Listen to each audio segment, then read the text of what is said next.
الله الرحمن الرحيم أعلن استئناف المؤتمر. In the name of God, the merciful and the compassionate, the first plenary meeting of the high-level international conference for the peaceful settlement of the question of Palestine and the implementation of the two-state solutions is resumed. Distinguished heads of state and government, ministers, Your Excellency Antonio Guterres, Secretary General of the United Nations, Your Excellency Philemon Yang, President of the General Assembly, Excellencies, ladies and gentlemen. It is an honor and a privilege for me to co-chair with His Excellency Jean-Noël Barrot, Minister for Europe and Foreign Affairs of France, this high-level international conference for the peaceful settlement of the question of Palestine and the implementation of the two-state solution in accordance with General Assembly Resolution 78/81 of 3rd December 2024. We would like to extend a warm welcome to all of you. This conference is being held to advance the implementation of the United Nations resolutions pertaining to the question of Palestine and the two-state solution for the achievement of a just, lasting, and comprehensive peace in the Middle East. As co-chairs, we're pleased to see the high level of attendance today, which reflects the commitment and political will to achieve the goals of the conference. I invite now my co-chair, His Excellency Jean-Noël Barrot, Minister for Europe and Foreign Affairs of France, to make an opening statement.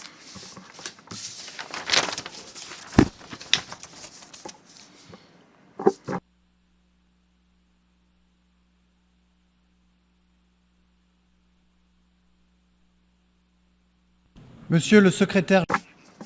Secretary General, President of the General Assembly, Prime Ministers, Ministers, ladies and gentlemen.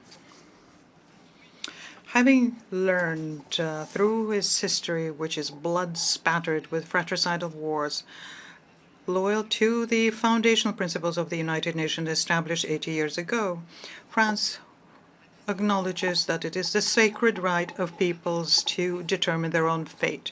There is nothing more precious for people than the dignity of to be free and to be standing on the land from which he takes his roots, because depriving people of these rights inevitably leads to resentment, violence, and war. And that is why France is standing side by side with Israel, when after a long history of exile and persecution, it finally had a land, it finally had a state, and entered into the community of nations as a free people. And France stood by Israel, mobilizing its diplomatic and military power every time his right to an existence was challenged or threatened. This was done in the name of a millennia-long relationship between France and the Jewish people, and in the name of the rights of people to determine their own fate. France acknowledges and recognizes this same right with the Palestinian people, the right to have their own homeland.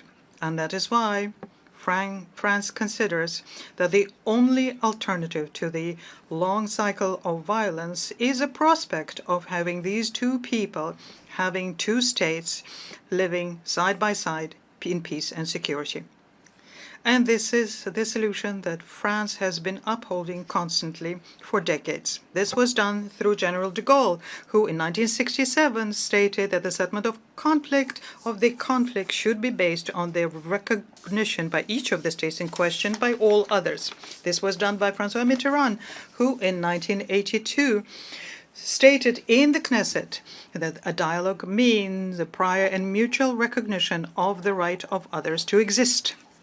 This was done by Jacques Chirac, who in 1996 spoke in front of the Palestinian Legislative Council and stated that the Palestinian people have a natural aspiration to determine their own fate and to have a state. This was done through the voice of all of their successors, and particularly through the voice of President Macron. But we're now at a time where this prospect of having two states recognized and respected in all of their rights is today in mortal danger. It was threatened by the barbarous attack of the 7th of October, the worst anti-Semitic massacre since the Holocaust, by the extraordinary unleashing of savagery and cruelty of the Hamas terrorists in the intimity of kibbutz and on the eucalyptus trees of the Nova Festival. In the disfigured shadows of 1,200 innocents who were brutally murdered then, including 50 French nationals who are still mourning now together with Israel. Through the terrible fate of the hostages who are still in the black hole of captivity and whose immediate return we are demanding. And for those who are still trying to mourn. After wounds going so deep, how can one imagine peaceful coexistence?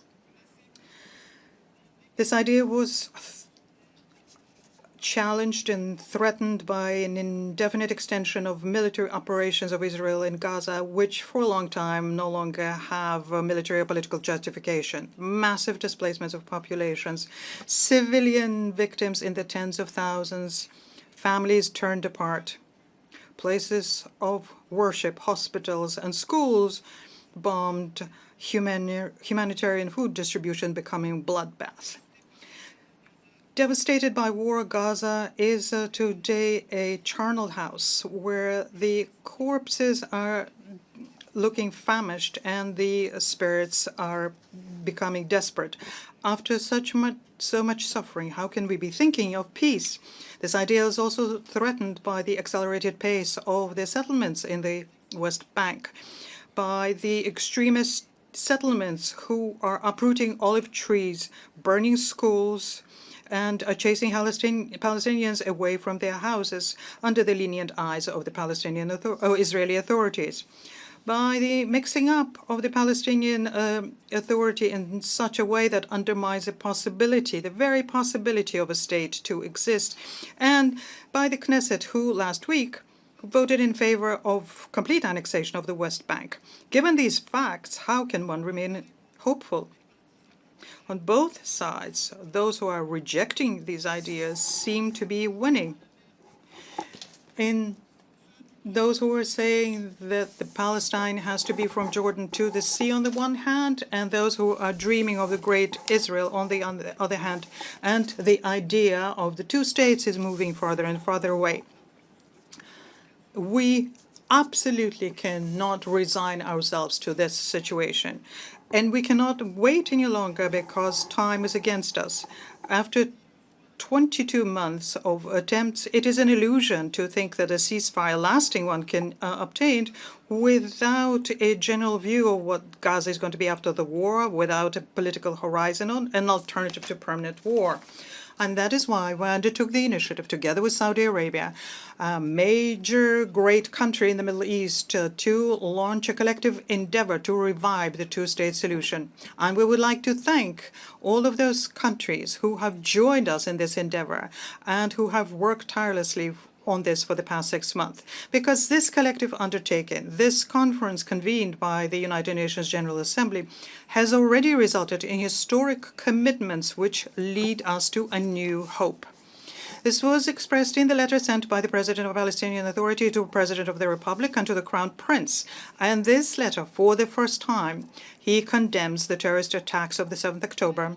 He calls for an immediate release of hostages detained by Hamas, asks for Hamas's disarmament and its exclusion from the governance of Gaza, and confirms towards the end that the payments to the families of terrorists will be stopped. He announces a school reform and undertakes to organize presidential and legislative elections in 2026 and accepts that the Palestinian state will be demilitarized. And there we have all of the conditions stipulated by the Prime Minister Benjamin Netanyahu in his speech in 2009 in Bar el-Inam, when he was talking about the preconditions for the Palestinian state.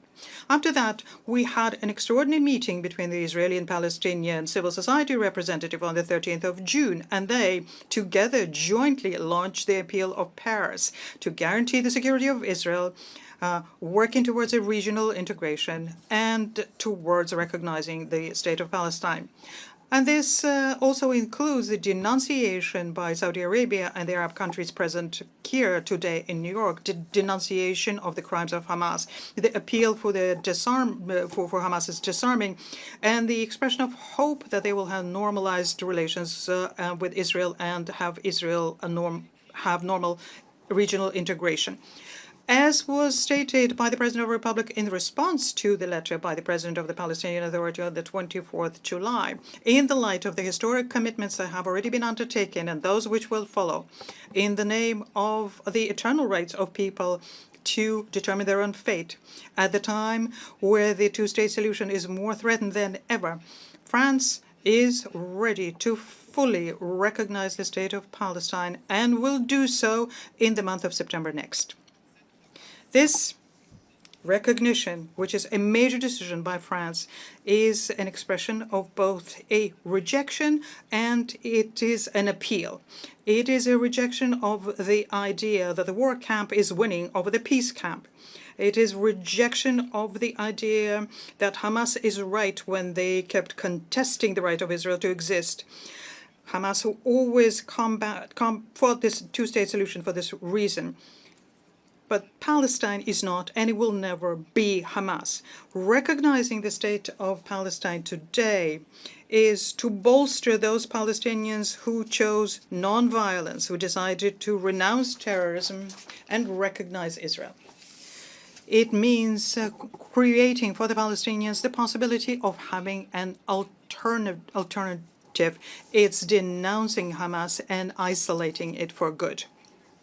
It is also a rejection of allowing the extremists in Israel to say that the Palestinians have no right to exist, and when they propagate violence through hatred and through the detriment of security interest of their own country.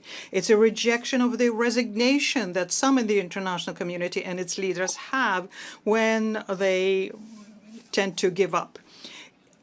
It's a resignation when they say that nothing can be done. But this is something that we in France reject. We today have an opportunity to save the peace process. It is our historic responsibility, and it is our honor to take this opportunity. This recognition, which is a major decision by France, it is also an appeal, a call, an appeal to all of the people and countries in the world. Please bring in your contribution to this edifice of peace. Rejoin the irreversible trend that we have launched with Saudi Arabia by participating in the meeting of heads of states and governments, which will take place in September at the time of the United Nations General Assembly. It is also an appeal to those countries who have not yet recognized the state of Palestine. It is today that your decision will have the maximum impact on the way things develop. Waiting for Hamas to disarm before you recognize the state of Palestine, this means that you put the decision in the hands of Hamas. Yitzhak Rabin understood it very well because he fought terrorism as though the peace process did not exist, and he pursued the peace process as though there were no terrorism. It is by recognizing Palestine today, that you will create the condition for Hamas's elimination. This is all an appeal to the Arab and Muslim countries. Please cut at the root the rejection of Israel, which is feeding anti-Semitism, extremism, and terrorism. Retake the road of normalization with Israel. Show that the Israelis are winning when they are working on a regional security architecture by bringing everyone together with their neighbors. This requires courage, but courage is something that you have. This is an appeal to the government of Israel. Listen to the indignation throughout the world. Take the hand that's stretched out to you to find a way out of this. Open the eyes to the aspirations your neighbors have to live in peace and security with you. Cease the fire. Lift the humanitarian blockade on Gaza.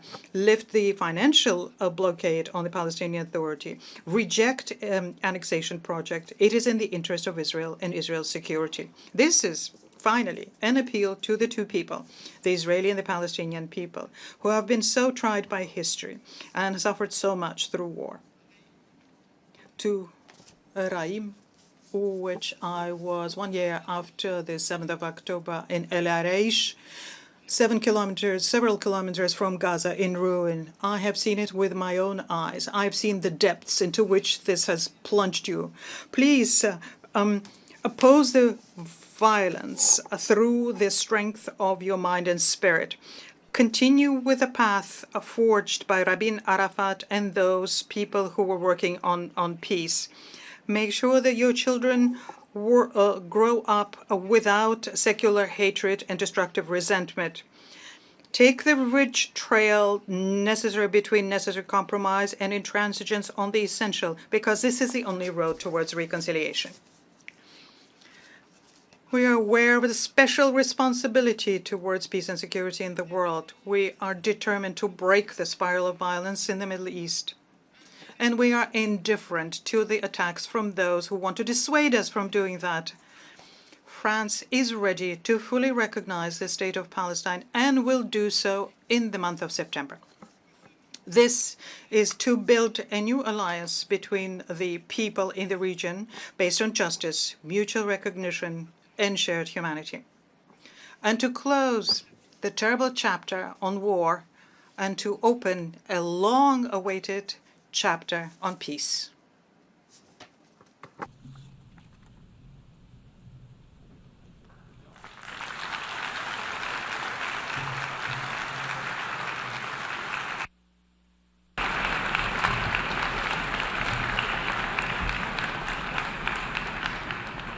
أشكر معالي الوزير بارو. I thank His Excellency Mr. Barrot, and I will now deliver some opening remarks.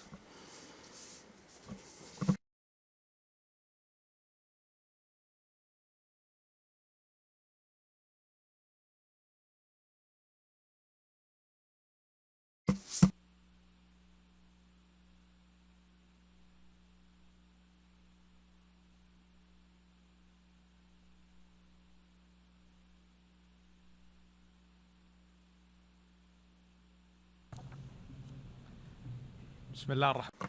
In the name of God, most compassionate, most merciful, Your Excellencies, may the peace of God be upon you. It gives me pleasure to begin by thanking His Excellency, Minister of Foreign Affairs of the Republic of France, and His Excellency, the Secretary General and the President of the General Assembly, and the chairs of the working groups for their efforts to prepare for this important conference, which is an opportune moment to move forward with the peace process. Ladies and gentlemen, this conference is held while escalation continues and the expansion of the conflict continues without any regard for the regional implications and global implications, and with a manner that entrenches impunity. At the same time, thousands of civilians are suffering the worst kinds of serious violations of starvation and bombardment and displacement, and hindering all international efforts to deliver humanitarian assistance to our people in Gaza. Meanwhile, the Israeli violations also take place in Jerusalem and the West Bank, where settlement policies continue and systemic exercises that want to change the demographic and religious nature of the region. The Kingdom of Saudi Arabia reiterates that peace and security do not take place through a deprivation of rights or through the force. These policies lead to destabilization and eroding the possibilities for peace and expanding extremism, threatening regional and international peace and security. Your Excellencies, the Kingdom of Saudi Arabia reiterates and welcomes what President Mahmoud Abbas has said about the commitment to peace and the continued efforts of the Palestinian government under the leadership of the Prime Minister, Mohammed Mustafa. These efforts deserve our appreciation. In this regard, we reiterate that the international community must support the Palestinian people in building their capacities and empowering their institutions through support for the Palestinian Authority and its reform. Ladies and gentlemen, the Kingdom of Saudi Arabia believes that peace cannot be built without empowering the Palestinian people economically and through development. Accordingly, The Kingdom of Saudi Arabia is promoting and expanding its cooperation with the Palestinian Authority to build capacity and to achieve digital transformation and to cooperate with the private sector so the economy can advance. In this regard, we mention the critical role of international organizations and the World Bank, including the IMF, in supporting the Palestinian people, whether through financing development or through technical assistance. In light of the increasing challenges, there is an urgent need to continue this support and further intensify it in order to enable the Palestinian people to overcome the challenges to achieve development and stability. And we welcome the grant from the World Bank for the Palestinians. Ladies and gentlemen, since the adoption of the Arab peace process in 2002, the Kingdom has continued its efforts for realization of an independent Palestinian state on the borders of 1967 with East Jerusalem as its capital. This is the pillar for achieving a fair and comprehensive and lasting peace in the region. In this context, we commend France's intention to recognize the Palestinian state.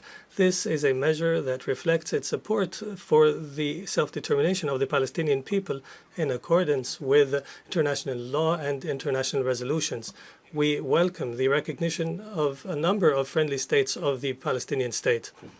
And we call on other states to take this important and responsible measure and to engage in a credible process that is irrevocable to achieve peace and security for all people in the region. We realize we must maintain the political process, and therefore the Kingdom has launched this conference and has cooperated with the European Union and Norway, and we are working to operationalize a mechanism that is time-bound to follow up on the outcomes of this conference and to support practical measures to end the occupation and to establish the independent state of Palestine and achieve regional security. In conclusion, we call on you to join the final outcome document and to participate in its implementation. Our collective responsibility requires us today to work urgently to end the humanitarian disaster that is threatening the credibility of the international law and to enable the Palestinian people to achieve self-determination in order to achieve peace and security for all people in the region, opening the way towards stability, prosperity, and development. And may the peace of God be upon you.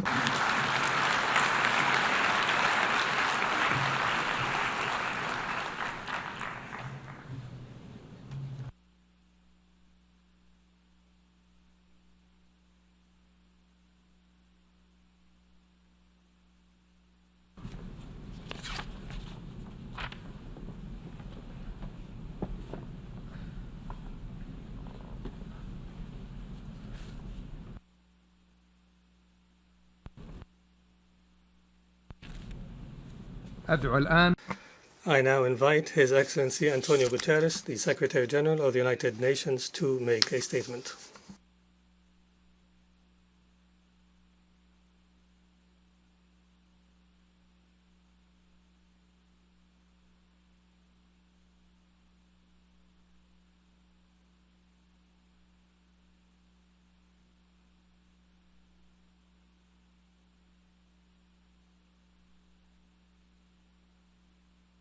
Distinguished co-chairs, Mr. President of the General Assembly, Excellencies, ladies and gentlemen. I once again thank the government of France and the Kingdom of Saudi Arabia for organizing this international conference on the implementation of the two-state solution. Let's tell it straight. For decades, Middle East diplomacy has been far more process than peace.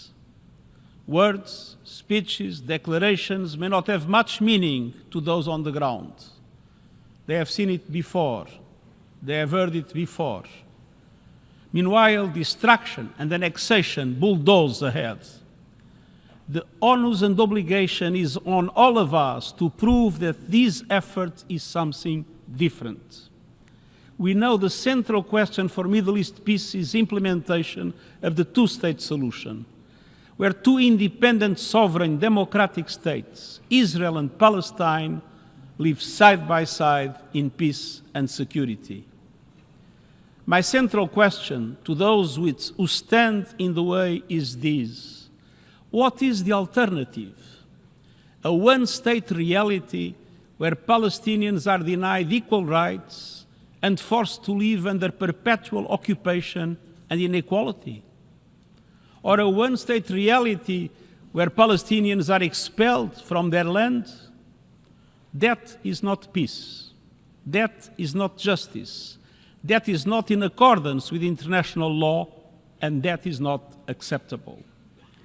That will only increase the growing isolation of Israel on the global stage. Let's be clear. Statehood for the Palestinians is a right, not a reward. And the denial of statehood would be a gift to extremists everywhere. Excellencies, the only realistic, just and sustainable solution is two states, Israel and Palestine, living side by side in peace and security, within secure and recognized borders on the basis of the pre-1967 lines, with Jerusalem as the capital of both, in line with international law, UN resolutions, and other relevant agreements. Two states recognized by all and fully integrated into the international community. But time is running out. With every passing day, trust is slipping, institutions are weakened, and hopes are dashed. That is why I implore the international community not only to keep the two-state solution alive, but to take the urgent, concrete, irreversible steps necessary to make it real. That means immediately ending violence, immediately ceasing annexation and settlement activities as called by the International Court of Justice, rejecting the forced displacement of the Palestinian population from any part of the occupied Palestinian territory, which would constitute a grave violation of international human rights and humanitarian law, rejecting any form of ethnic cleansing, ensuring full accountability for any atrocity crimes and other violations of international law, restoring credible political dialogue, and reaffirming the equal rights and dignity of both peoples. All this requires courage from leaders on the ground and courage from the international community to act with principle and persistence. Starting with Gaza. Excellencies, nothing can justify the horrific 7 October terror attacks by Hamas, and nothing can justify the scale of death and destruction in Gaza since then, a level without precedent in recent times. Gaza has descended into a cascade of catastrophes, tens of thousands dead, virtually the entire population displaced many times over, the shadow of starvation looming over everyone, all with the world watching. I welcome recent steps to reduce restrictions to life-saving humanitarian aid, but this is far from the solution to end the nightmare. We need an immediate, permanent ceasefire, the immediate and unconditional release of all hostages, and full and unfettered humanitarian access. These are not preconditions for peace. They are the foundation of it. And let's be equally clear. Beyond Gaza, the continued occupation of the occupied Palestinian territory, including East Jerusalem, is illegal. It must end. It is the law, reaffirmed by the International Court of Justice in its advisory opinion of July 2024, reaffirmed by this Assembly and rooted in international law. Excellencies, let us reject the false choice between Palestinian statehood and Israeli security. there is no security in occupation. Let us affirm Israel's legitimate security concerns must be addressed, and so must the legitimate rights of the Palestinian people. We must speak with one voice to condemn all acts of terror, to denounce all targeting of civilians and taking of hostages, to reject incitement to hatred and violence. And we must call on Israel to recommit clearly and unequivocally to the two-state solution and to cease all actions that undermine it. And we must support Palestinian unity around a peaceful, democratic, and inclusive vision of statehood. Let us lay the groundwork for unified Palestinian governance, credible security arrangements, and a Palestinian Authority that carries out reforms and that can deliver for its people. The Palestinian Authority has taken critical reform steps. I urge the international community to recognize when progress is made and to continue to support the Palestinian government in its reform agenda under incredibly challenging circumstances. Excellencies, this conflict cannot be managed. It must be resolved. We cannot wait for perfect conditions. We must create them. We cannot defer peace efforts until suffering becomes unbearable. We must act before it is too late. Excellencies, at its core, this is not only a political challenge, it is a matter of shared values and principles. The principle that all peoples are equal in rights, equal in dignity, and entitled to live free of fear. That no nation should live in permanent insecurity, and that no people should live under continued occupation. This is the promise of the United Nations Charter and international law. This is the call of conscience. Let us answer that call with clarity, courage, and conviction. Let us, at long last, choose the path of peace, not as a concept, but as a commitment, not as a dream, but as a reality, for Palestinians, for Israelis, for the people of the Middle East and the world. Thank you.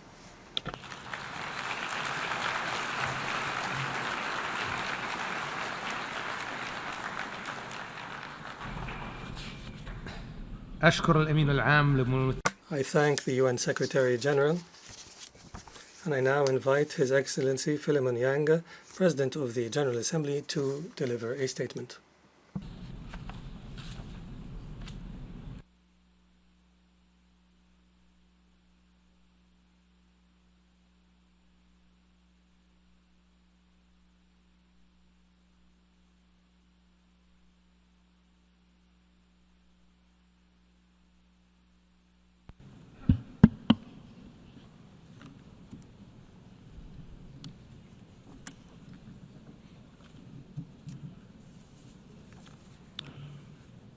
Excellent.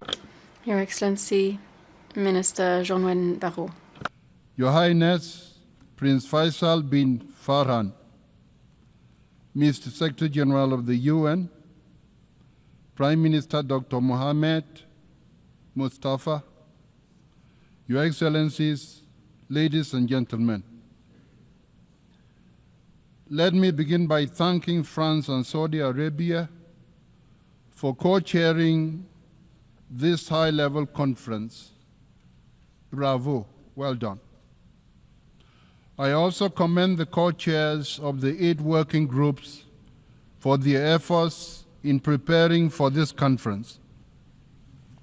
Excellencies, we are at a critical moment in the long history of the Israeli-Palestinian conflict.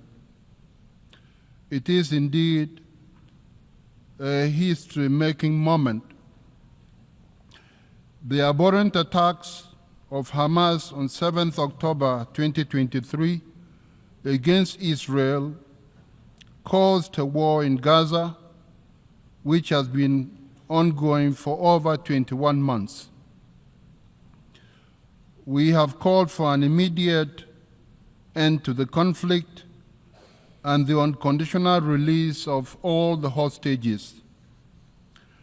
The war in Gaza has brought unimaginable suffering to thousands of human beings. To Palestinian civilians, including women and children, who continue to face death, destruction, deprivation, and displacement on a horrifying scale. And to Israeli hostages who remain in captivity under extremely painful conditions. This human suffering is unacceptable and it must end now. Excellencies, the horrors in Gaza and the endless cycle of violence between Israel and Palestine make it painfully clear we cannot go on like this. This conference today is needed more than ever before and must lead to a decisive change in direction.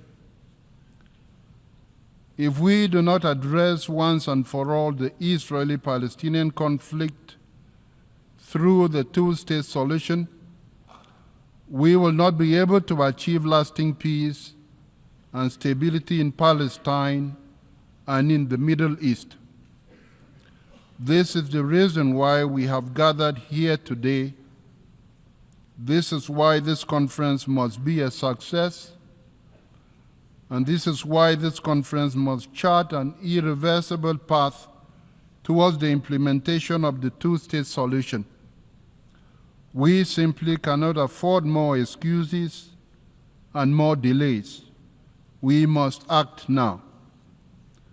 Your Excellencies, last month, the General Assembly adopted a resolution that reflects the urgent demands of the international community with respect to the war in Gaza. The urgent demands include, first, an immediate, unconditional, and permanent ceasefire to be respected by all the parties concerned.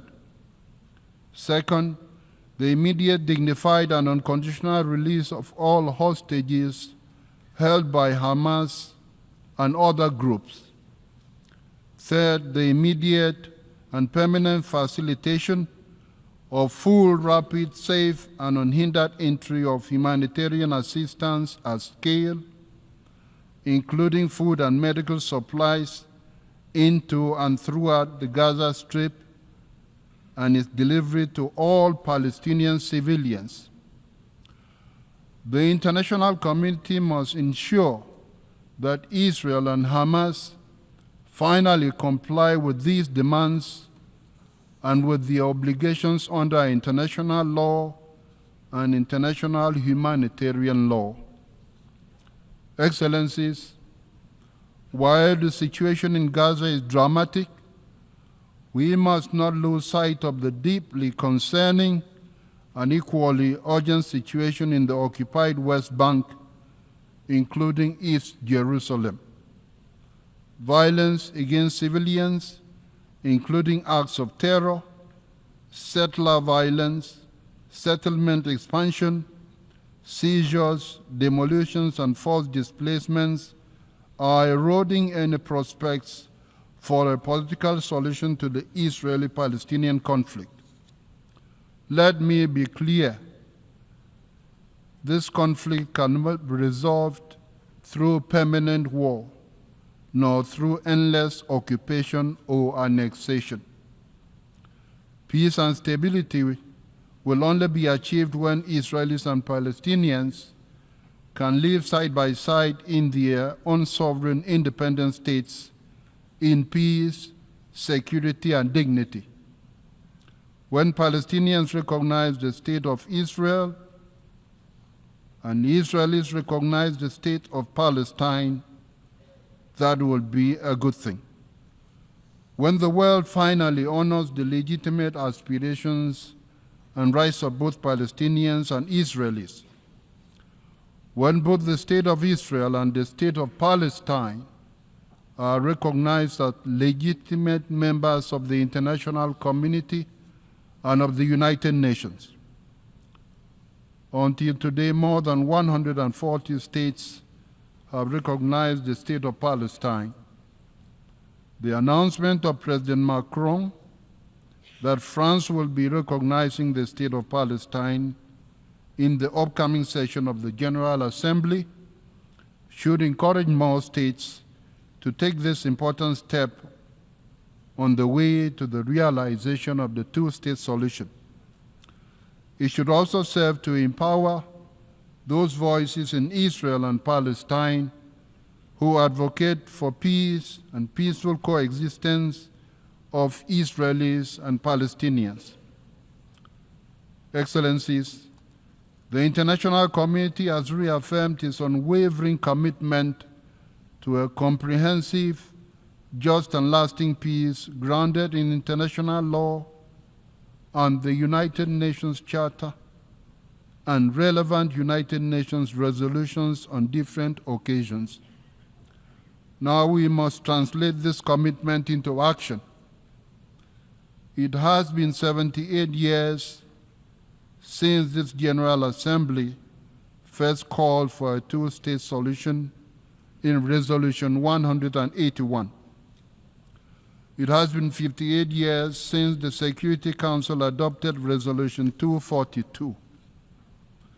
Time and again, the General Assembly and the Security Council have reiterated their support for a vision of two states within secure and recognized borders based on the 1967 lines in numerous resolutions. It is our collective responsibility to demand the implementation of these resolutions. The focus of this conference must therefore be concrete and action-oriented, identifying steps the international community must take to realize the two-state solution. We must restore both hope and trust. Hope that a better future is possible. Trust in the United Nations and our commitment to the peoples of Palestine and Israel. We must act now to take the steps necessary to bring about a peaceful settlement of this conflict, one that upholds international law, the United Nations Charter and relevant UN resolutions, and especially one that achieves justice for Palestinians and Israelis, one that ensures a peaceful, prosperous, and equitable future for everyone in the Middle East. Thank you.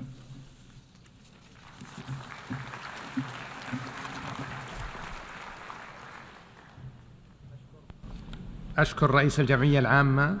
I thank the President of the General Assembly, and I now invite His Excellency Mohammed Mustafa, Prime Minister of the State of Palestine, to make a statement.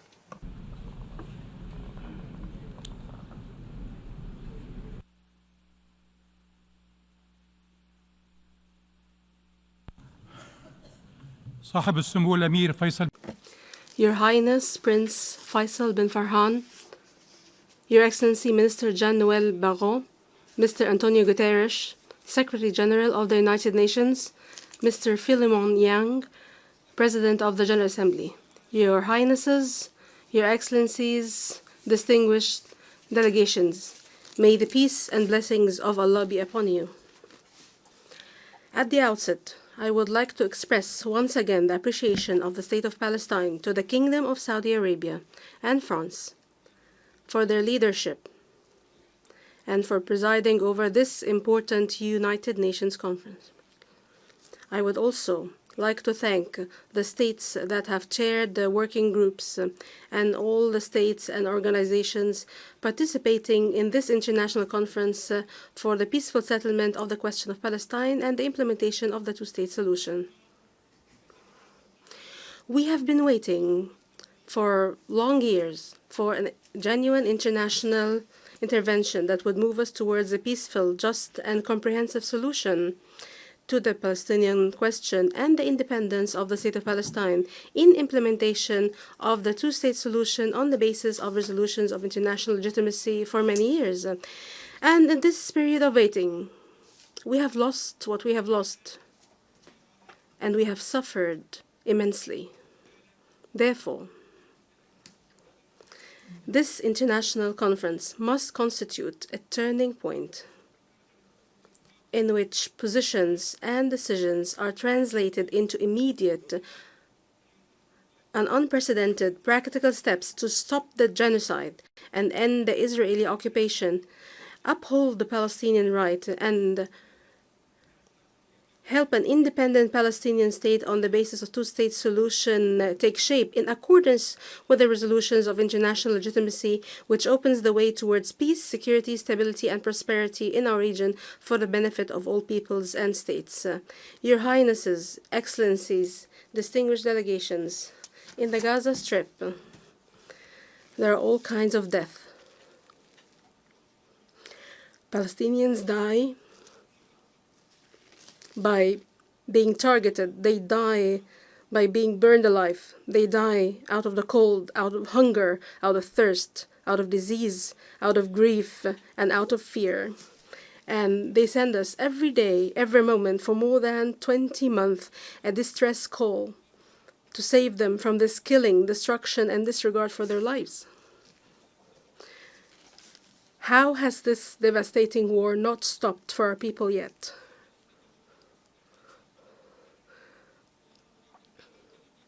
How come there's no stop to this countless innocent lives lost? How is it possible that there's no stop to the starvation which is now a declared policy and a clear plan for displacement? Do not accept from Israel any excuse or justification for targeting Palestinian civilians, doctors, humanitarian staff, journalists, and the imposition of a policy of collective punishment on the Gaza Strip and its inhabitants without exception, as well as the destruction of homes, hospitals, schools, mosques, churches, even graves, and all the elements of life in Gaza, and preventing the entry of aid and obstructing its safe distribution and killing who seek to receive some aid. This war of extermination must stop immediately. The killing of Palestinians must stop immediately. Humanitarian aid must be brought in immediately through all land crossings. Hostages and prisoners must be released immediately. The displacement must stop immediately. Israel occupation forces must withdraw completely from the entire Gaza Strip. And we ask you to take the necessary measures to stop the aggression, starvation, and displacement, and send a clear message. Enough disregard for the life and dignity of Palestinians. Palestinians are human beings. In this regard, we affirm our support for the efforts of the mediators, Egypt, Qatar, and the United States. We thank them for their effort to reach a ceasefire in Gaza.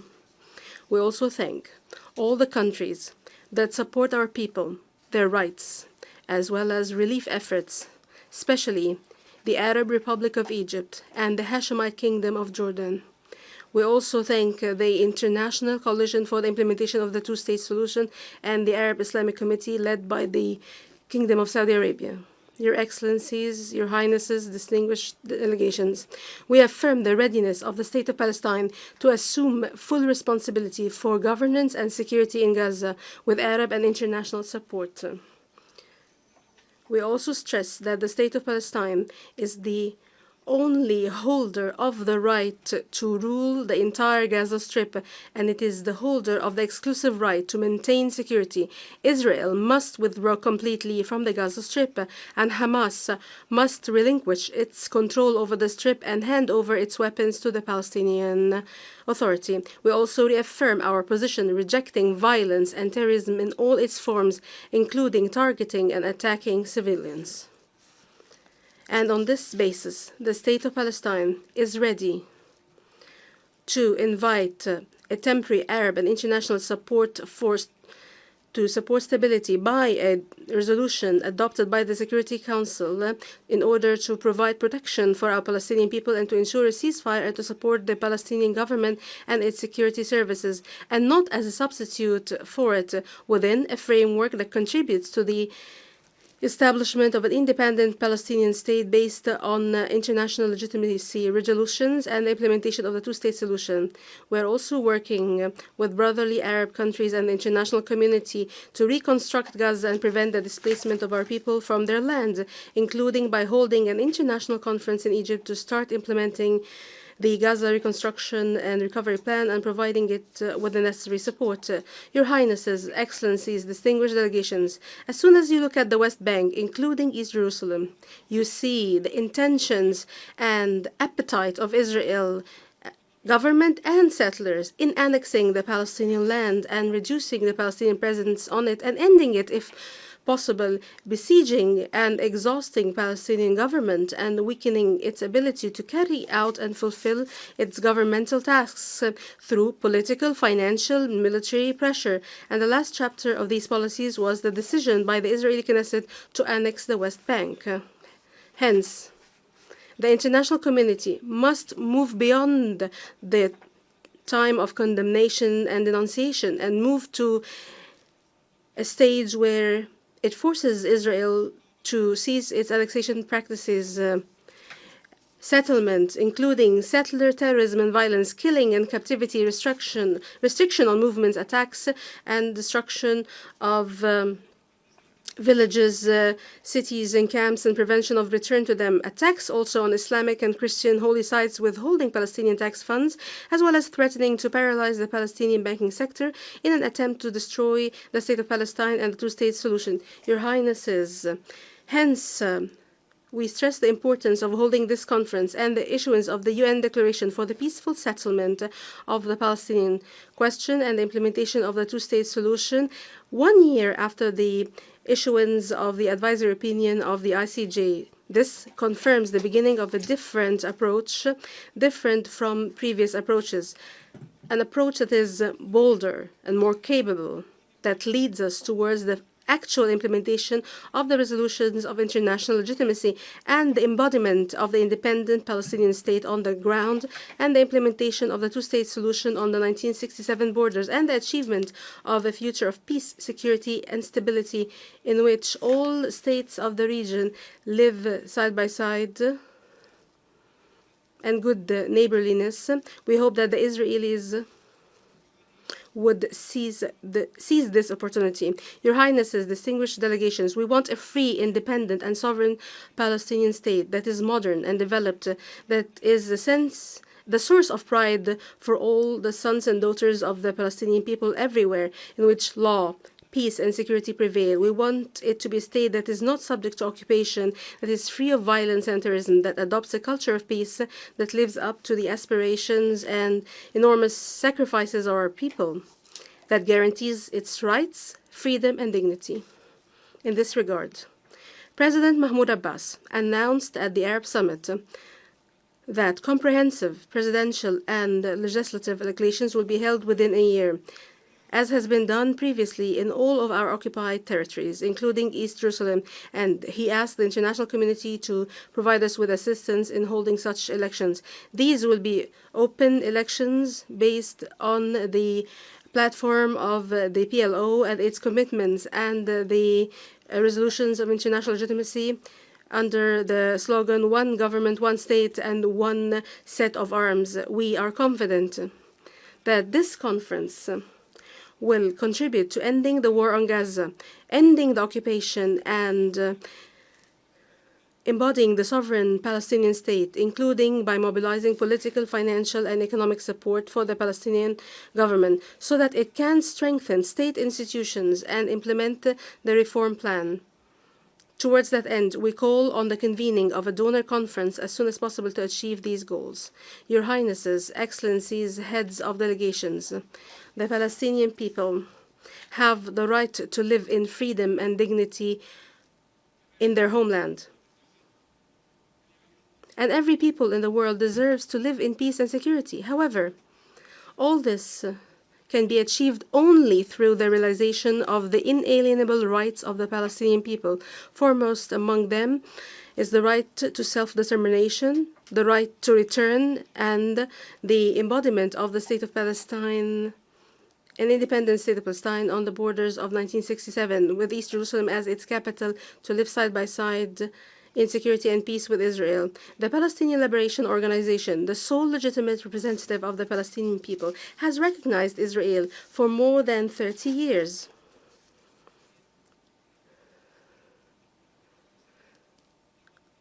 While Israel's recognition of the State of Palestine has yet to take place, despite the recognition of the State of Palestine by 149 states.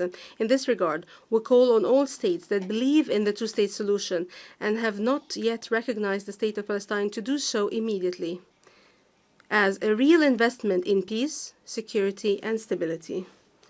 We thank all the brave countries that have recognized the State of Palestine, and we appreciate the historic decision of the French president to recognize the State of Palestine. We also call on everyone to support our full membership in the United Nations and other international institutions, including international financial institutions, and to support efforts for accountability and justice for victims. Your Highnesses, Excellencies, Heads of Delegations, we stand ready to work with you and with the United States, and in partnership with the presidents of the conference, Saudi Arabia and France, and with the heads of other groups and countries participating in the International Coalition for the Implementation of the Two-State Solution for Peace, Stability, and Security for All in the region. This requires a serious path and an irreversible peace agreement between the State of Palestine and Israel within a clear and binding timetable, with international support, monitoring, and guarantees, starting with universal recognition of the State of Palestine and leading to the end of the Israeli occupation and the settlement of all final status issues in accordance with the resolutions of international legitimacy. It is not the fate of our people to live under occupation, nor is it the fate of us and the Israelis to live in a war that doesn't end. We can live in a future of peace and security side by side if we make the right decisions today.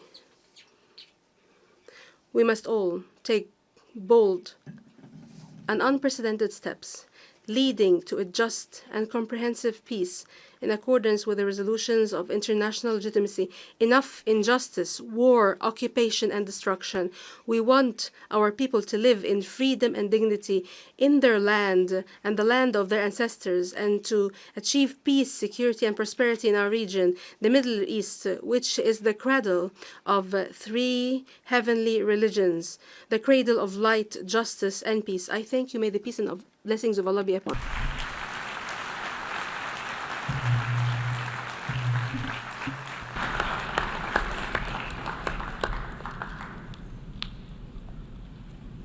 أشكر دولة رئيس مجلس الوزراء في دولة فلسطين. I thank His Excellency the Prime Minister of the State of Palestine.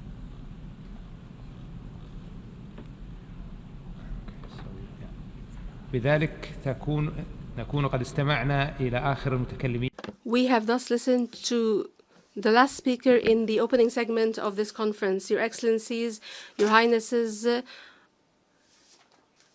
ladies and gentlemen, before starting the general debate, and if the conference approves, I would like to suggest that we would use the rules of procedure of the General Assembly, mutatis mutandis, in particular concerning the conduct of its business, and that each state participating in the conference shall have one vote. We shall proceed accordingly.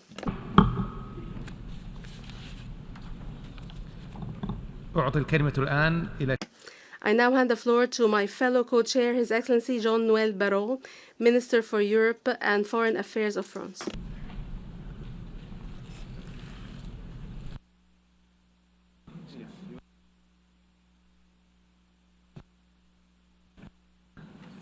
J'invite à présent. And now invite His Excellency Sheikh Mohammed bin Abdulrahman bin Jasmin Al Thani, Prime Minister and Minister for Foreign Affairs of the State of Qatar, to address the conference.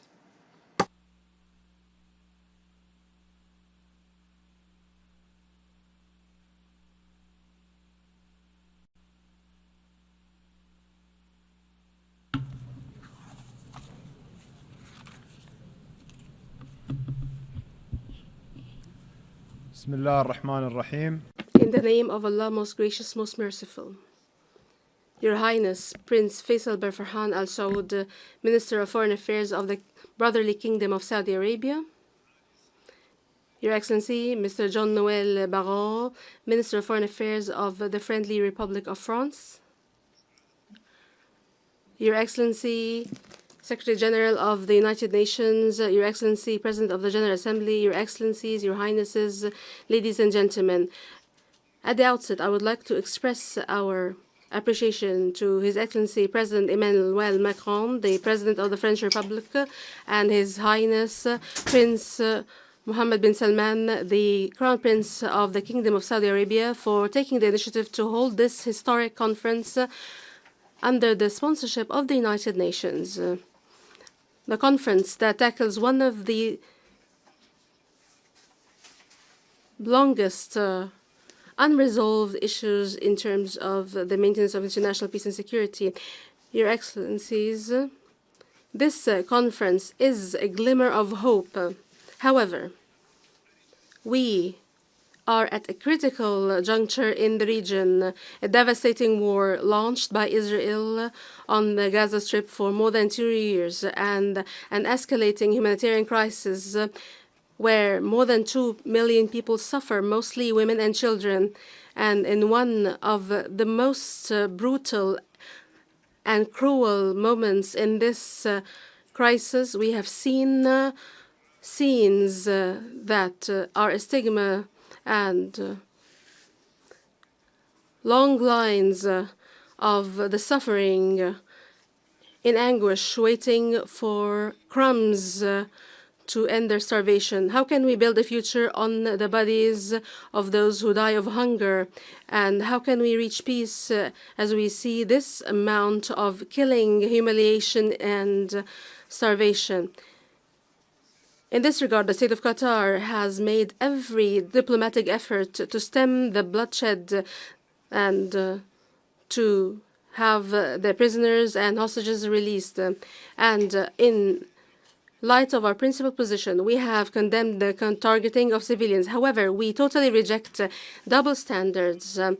Human beings are human beings. Children are children. And none of us has the right to decide on the right of civilians to live based on political or racial or other criteria. Starvation and the targeting of hospitals has been used as a method of war in a precedent that we cannot accept, as if these are common practices in any conflict from now on.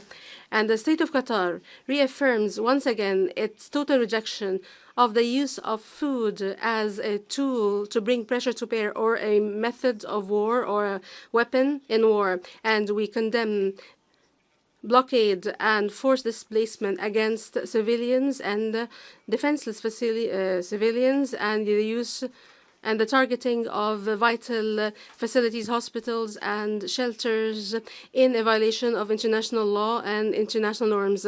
The efforts for mediation by Qatar, the US, and Egypt did bear fruit, namely the entry of significant aid and the release of prisoners and hostages from both sides. Despite multiple obstacles and attempts to block humanitarian aid and to demonize the mediators, despite all this, we continue in our path towards a ceasefire, a permanent ceasefire, to end the crisis and to start the effort for reconstruction and recovery. This requires that all parties act responsibly and support all efforts to reach such goal.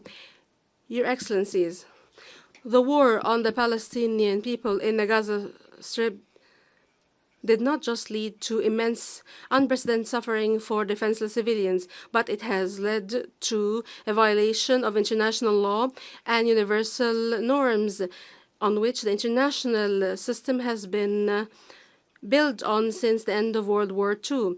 It has proven that force cannot liquidate the question of Palestine.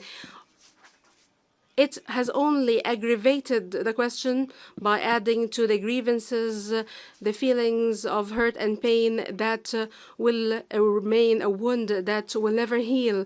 The devastating catastrophe of war and its political failure mean that there is no alternative to a just and comprehensive settlement for the question of Palestine. And the key is to acknowledge that the Palestinian people have been subjected to injustice and to bring about justice that is 80 years late.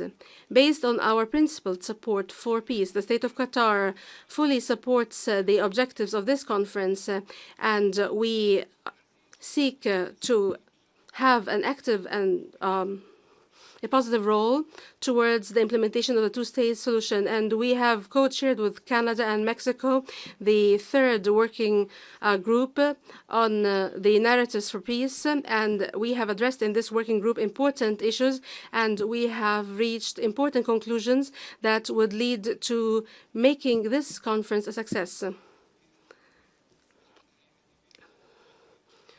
To achieve a conducive environment for peace, there is a need to support positive narratives that support peace between the two sides that will be based on relinquishing violence and addressing attempts to dehumanize the other.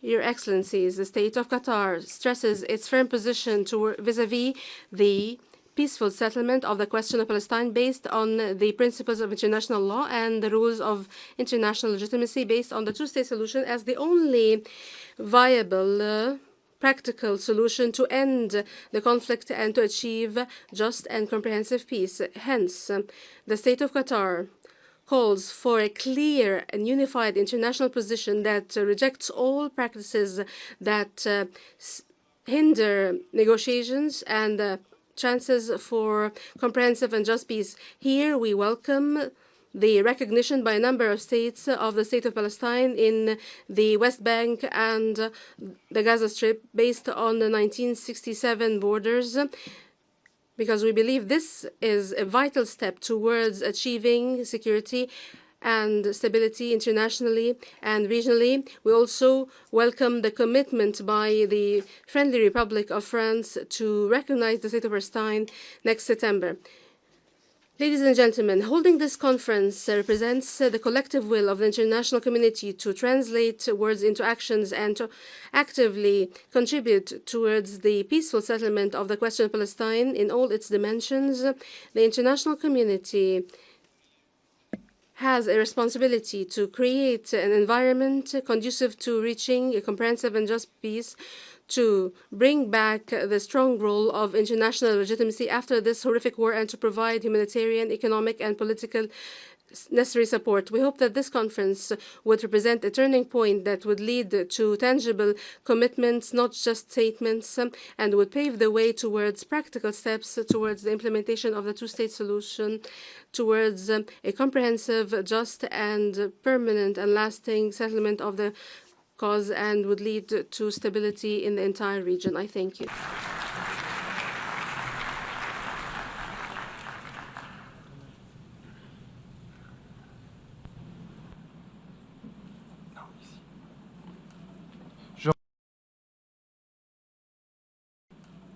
Je remercie le Premier ministre des Affaires. I thank the Prime Minister and Minister for Foreign Affairs of the State of Qatar. I now give the floor to His Excellency Mr. Ayman Safadi, Deputy Prime Minister and Minister for Foreign Affairs and Expatriates of Jordan.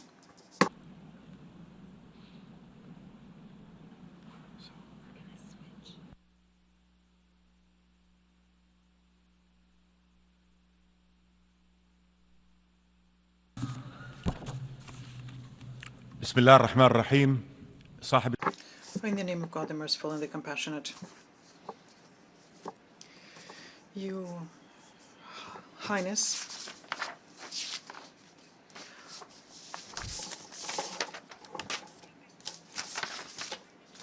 Prince Faisal bin Farhan, Jean-Noël Barrot, may the peace of God be upon you. We are here to affirm that there is only one road leading to just peace, ensuring peace and stability for the entire region. The two-state solutions, which puts an end to occupation and oppression and allows for the creation of an independent and sovereign Palestinian state on the national Palestinian territory, living in peace and security with Israel under international law and in line with the Arab Peace Initiative. We are meeting today at the time where the disastrous impact of the failure of this solution is unfolding before our eyes in the form of death, destruction, hunger, which tramples international humanitarian law underfoot. It makes it into a mere slogan, existing in word but not in deed. The disastrous effects of that are seen in Gaza. Under occupation, it's become a cemetery for its inhabitants and also for our common values. The people in Gaza are dying. We can see mothers crying over their dying children, people who cannot find anything to drink or eat or any medication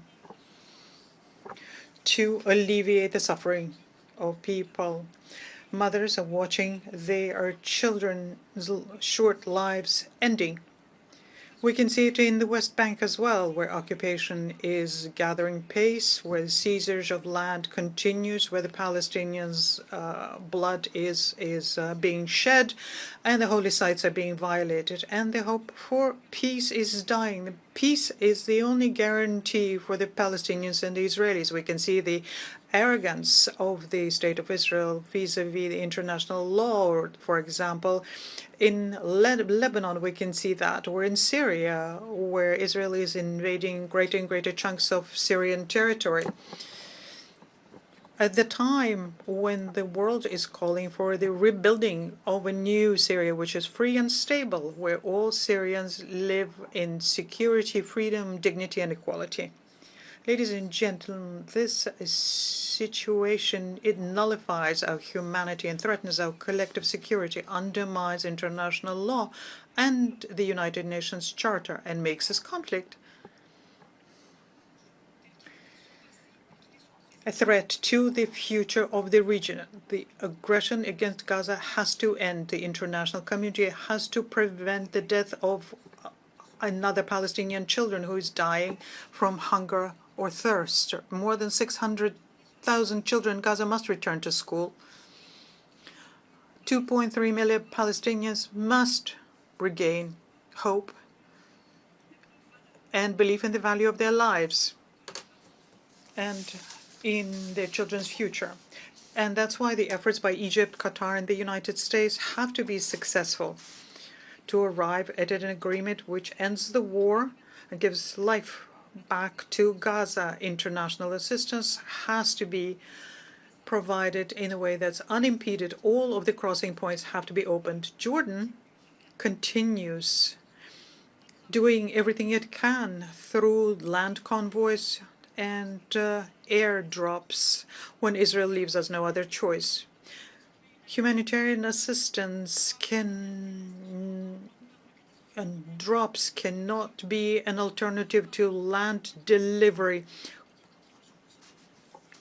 This is our small contribution to the situation in Gaza, but we will continue doing everything we can to continue helping people in Gaza living through their current situation. The Kingdom of Jordan is ready to cooperate with all of you in this humanitarian duty. The international community has to work and has to be firm and effective to counter the illegitimate Israeli steps which undermine the two-state solution in the occupied West Bank.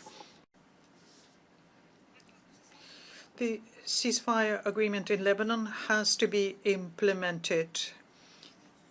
Also, the actions of Israel in Syria, which destabilize Syria and usurp the rights of the Syrian people to security and stability, have to end. Ladies and gentlemen, this conference of ours will perhaps not end up with a two-state solution, but it is a message to the region or the international community to move in that direction. Those who have an alternative to the two-state solution, let them come up with it. The Palestinian people will remain on their land and within their rights. All the millions of people in the West Bank and other occupied areas will continue being dehumanized? Do they not have the right to dignified life and freedom and the right to self-determination? The state, a single state for the Palestinians with all of their rights, is it possible, or is it institutional apartheid will remain and will thus bury international credibility? And we make the goal of peace unattainable. The Israeli government is against our meeting here today. They say that negotiations have to end the conflict, but they refuse negotiations and they counter the rights of Palestinians to have a state. They seize Palestinian land. If Israel really wants to negotiate, well, the Palestinian leadership stands ready to engage in negotiations to have just peace. However, Israel does not negotiate. That's the truth. It's time for the international community to react to that according to its belief, which supports the two-state solutions. Practical and clear measures have to be undertaken to support this solution. We have to use all of the tools at our disposal to implement it. Otherwise, the Palestinians and the Israelis will remain without the right to peace, as well as all the people in the region. Just peace is something that has been in the Arab Peace Initiative since 2002. It guarantees peace and normal relations to Israelis. This is supported by other organizations. It implies a partnership with Israel engaging in negotiations to translate this pledge into lasting and comprehensive peace. If the two-state solution is not available today, well, protecting it against measures which undermine it is still necessary and urgent. Recognizing the Palestinian state is an important step here. We congratulate France on the announcement that they made to recognize the state of Palestine and all of the countries who preceded France in that. And we call on all states to recognize the state of Palestine, reconfirming their right to justice, international law, and peace. The Kingdom of Jordan will continue supporting the rights of the Palestinians to life, freedom, to a state, and will spare no effort to arrive at just peace where the rights of Palestinians are implemented, and they will have peace which will be accepted by the population, which will put an end to the conflict. Dear friends, occupation and peace are opposites. Occupation and security are opposites as well. Only just peace will ensure the security of the Palestinians and the Israelis and enable them to build a stable future, something that we all want. We would like to thank the Kingdom of Saudi Arabia and the French Republic for organizing this conference of ours today, which is an international appeal, a cry saying it's enough conflict, occupation, murder, oppression. It's a collective opposition to that, whereas just peace is our choice. Basing ourselves on the two-state solutions, we have an opportunity to have a future which there is only justice and hope, cooperation and not conflict. I thank you. I think His Excellency Ayam Safaji. I now give the floor to Her Excellency Diane Fayon, Deputy Prime Minister, Minister of Foreign and European Affairs of the Republic of Slovenia.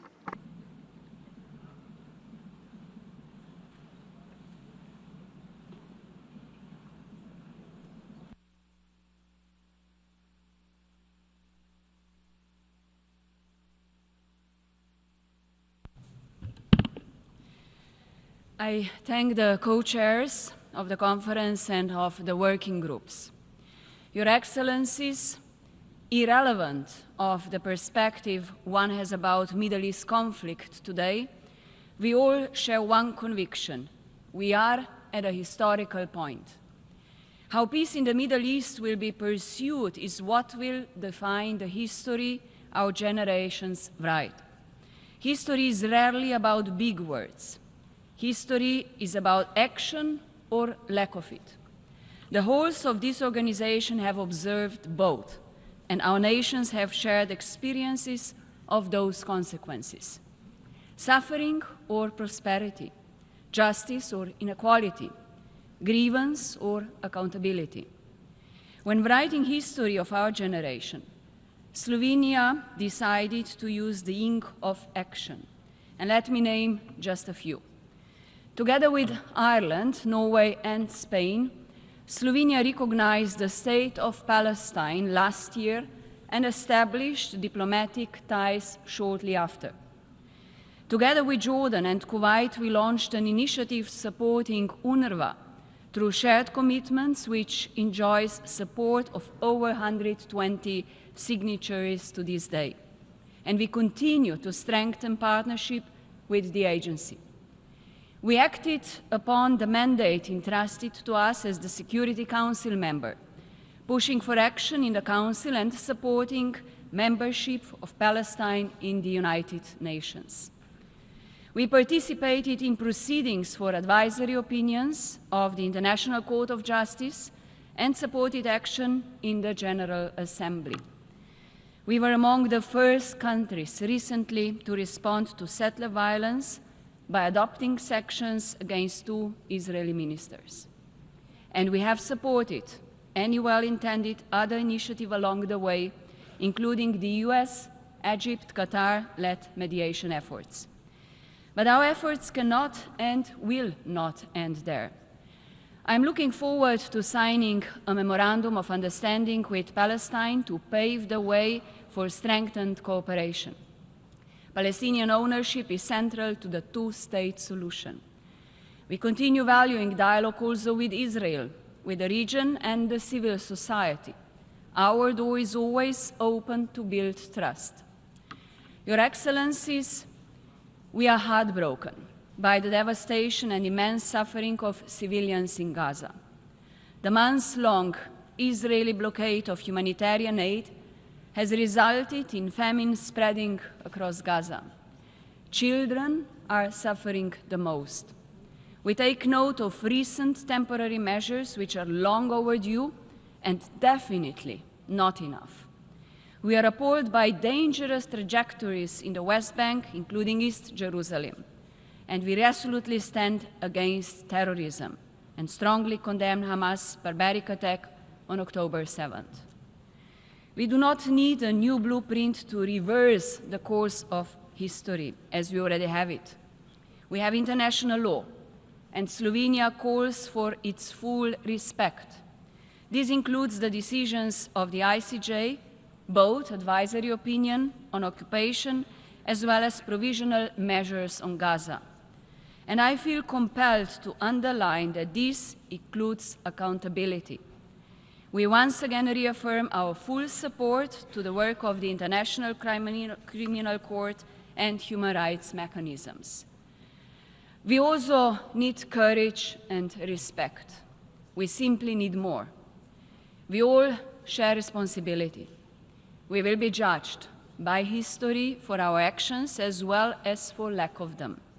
That is why I take this opportunity to call on member states to take bold actions, to demand an end to starving civilians, a ceasefire and the release of hostages, to normalize ties with Israel, to recognize Palestine, to support Palestinian Authority, to provide humanitarian assistance and back reconstruction, to foster dialogue, and finally, leadership for peace. I thank you all.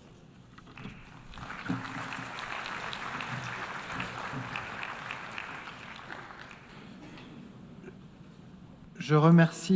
I thank the Deputy Prime Minister and Minister for Foreign Affairs of Slovenia, and I now give the floor to His Excellency Mr. Xavier Bettel, Deputy Prime Minister and Minister for Foreign Affairs and Foreign Trade and Minister for Cooperation and Humanitarian Action of Luxembourg.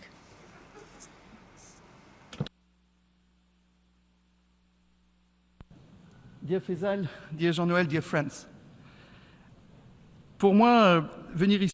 For me, coming here was something that wasn't just part of my work, it was a duty. It's a duty as someone who has now been foreign minister for almost 18 months. I've been to Palestine and Israel 4 times, and once I went to Jordan, and countries that are also experiencing the direct consequences of the situation. I've been to Egypt once and Qatar once, and I'd like to thank both of you for inviting us here to keep up the momentum on the situation in Palestine. This situation, when you look at public opinion, is divisive. Some are for it, some are against. Can't we just take a position for peace, for young people, for women, for people who have nothing? Do we have to take a position today which is for Palestine and therefore against Palestine, or for Palestine and therefore against Israel? These are cliches that we want to fall into, that we have to be against each other and not find pragmatic solutions in this situation. I'm also thinking about the hostages from the 7th of October, families who don't even know whether their relatives are still alive. Imagine being in that situation and not knowing what happened to a member of your family. So we need to be brave, to all of us, to be able to forge ahead in one direction towards peace and to ensure that we can live together. For the Palestinian Authority, it's very difficult. And as we saw today, it's very difficult to condemn Hamas, and we know that Hamas, for some, is still the solution in Gaza. To have to explain to young Gazans who have just buried their parents following bombings the night before that they have to find peace with Israel, to say to young Israelis that they have to find peace with Palestinians when some of their relatives are still being held hostage. But that's the reality on the ground. So today, I see a situation that is very difficult to accept, very difficult to understand, and nonetheless we've understood the reaction of Israel that wanted to have self-defense and defense to the action of the 7th of October. But we need to keep proportions and see what is proportionate today. We have UNRWA. UNRWA was the first agency to have to close, and we can see that the aid that should have been delivered by UNRWA, those on the ground are seeing every day how important they were for health, for education, for humanitarian action. More than 1,000 people have died just going to find aid, to get food.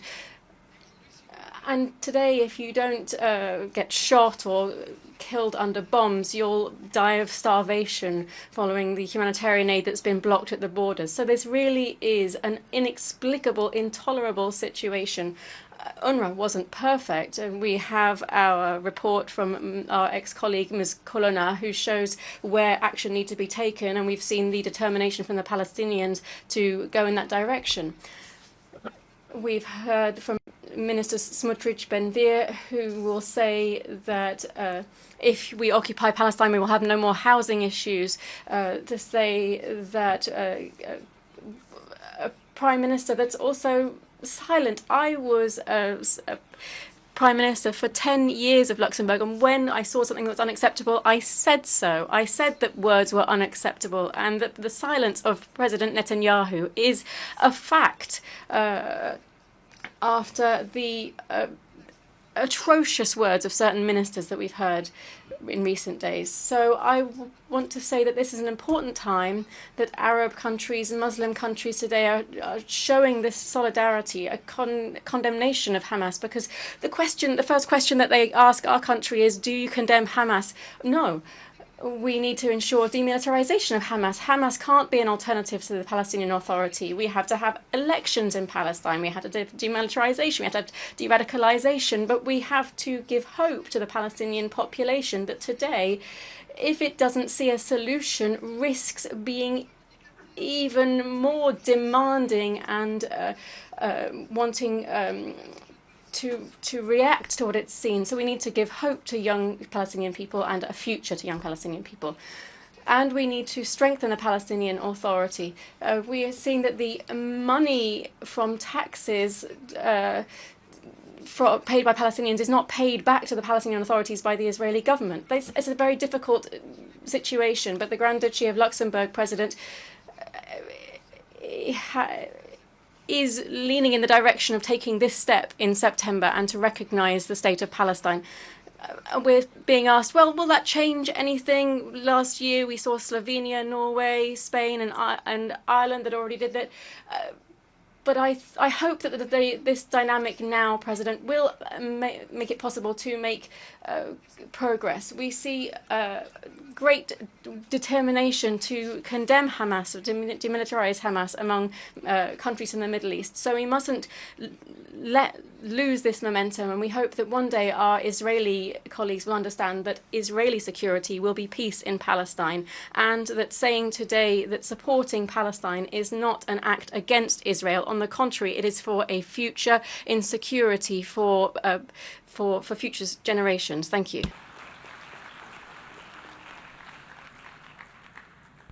Je remercie le vice. I thank the Deputy Prime Minister, Minister for Foreign Affairs and Foreign Trade, of Cooperation and Humanitarian Action of Luxembourg. I would invite speakers to respect the time limit of 5 minutes that is granted to each speaker so that everyone can take the floor. Speakers with longer statements are encouraged to read an abbreviated version of their speech and to submit their full statement to the e-statements@un.org address so that it can be published in the UN Journal. I now invite His Excellency Mohammed Ishaq Dar, Deputy Prime Minister and Minister for Foreign Affairs of Pakistan, to take the floor.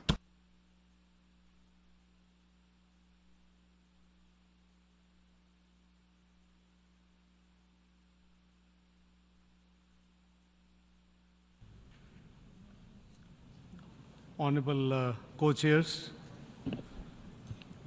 Honorable Secretary General UN, Honorable President General Assembly, Honorable Prime Ministers, fellow Deputy Prime Ministers and Foreign Ministers, Excellencies, ladies and gentlemen, Assalamu alaikum and very good afternoon. Pakistan expresses its profound appreciation to the Kingdom of Saudi Arabia and France for co-chairing this timely conference. We commend your leadership in galvanizing global support for a just, comprehensive, and lasting solution to the question of Palestine. We also acknowledge the important work of the 8 working groups, co-chairs. Pakistan actively engaged in their deliberations and contributed forward-looking proposals to shape concrete outcomes. Excellencies, ladies and gentlemen, for over 75 years, the Palestinian people have endured occupation, displacement, and denial of their fundamental rights, including their inalienable right to self-determination. This prolonged injustice is not just a political failure, but a moral stain and a persistent threat to international peace and security. Today, Gaza is a graveyard of international law and humanitarian principles. The death and destruction inflicted by Israel, including the killing of over 58,000 Palestinians, mostly women and children, is an unconscionable breach of international humanitarian law, the UN resolutions, and the binding measures of International Court of Justice. The blockade of aid, deliberate targeting of civilian infrastructure, including refugees camps, hospitals, and aid convoys, have crossed every red line of legality and humanity. The collective punishment must stop now. We must immediately act with purpose. It is high time for credible and enforceable international action on the following key priorities. First, an immediate, unconditional, and permanent ceasefire across Gaza and all occupied Palestinian territories. Resolution 2735 must be implemented. We commend the efforts of Saudi Arabia, Qatar, Egypt, and the United States. Second, full and unimpeded humanitarian access especially life-saving food and medicine. Humanitarian teams must be protected. Third, reinforce political and financial support for UNRWA, a lifeline for millions of Palestinians. Fourth, international accountability for war crimes and crimes against humanity. Impunity must end. Fifth, the re-inauguration of the genuine and irreversible political process to end the occupation and realize the two-state solution. Excellencies, ladies and gentlemen, the Palestinian question is a test case for the United Nations and the world. Pakistan reaffirms its unwavering and principled support for the Palestinian people's inalienable right of self-determination, including their right to viable, independent, and contiguous state of Palestine based on the pre-1967 borders with Al-Quds al-Sharif as its capital. The outcome of this conference must deliver actionable commitments that, number one, reaffirm the centrality of the two-state solution as the only path to sustainable peace. Two, demand Israel's immediate withdrawal from Gaza and support its reconstruction as envisaged in Resolution 2735 and the OIC Arab Plan. Three, support the OIC proposal to provide international protection for the Palestinian people through the deployment of an international protection mechanism and a timeline for building Palestinian institutional capacity and sovereignty. Four, reject and halt any attempts at the forced displacement or demographic manipulation. Number five, oppose illegal Israel settlements and annexation, especially in West Bank and East Jerusalem. We unequivocally condemn the Israeli parliament's unlawful attempt to assert sovereignty over the occupied West Bank. Six, ensure universal recognition of the State of Palestine and its full UN membership. We welcome France's decision to recognize the State of Palestine and encourage other countries who have not done so far to extend recognition and contribute to this global momentum for Palestinian statehood. Co-chairs, Pakistan stands ready to extend dedicated technical assistance and capacity building support to our Palestinian brothers and sisters in key sectors such as public administration, health, education, and service delivery in accordance with the Palestinian leadership's decision. Pakistan is prepared to contribute to the building of institutions, including through participation in the Arab OIC plan and any international protection mechanism. Let me conclude by saying that justice delayed is justice denied. But when justice is denied for generations, the consequences are even graver. The question of Palestinians has impacted the entire region and beyond. We must give hope to the Palestinian people. The occupation must end and end now. It is time for freedom, self-determination, and statehood, and Palestinians' full membership of the UN. That will be the best guarantee for lasting peace in the region. I thank you all.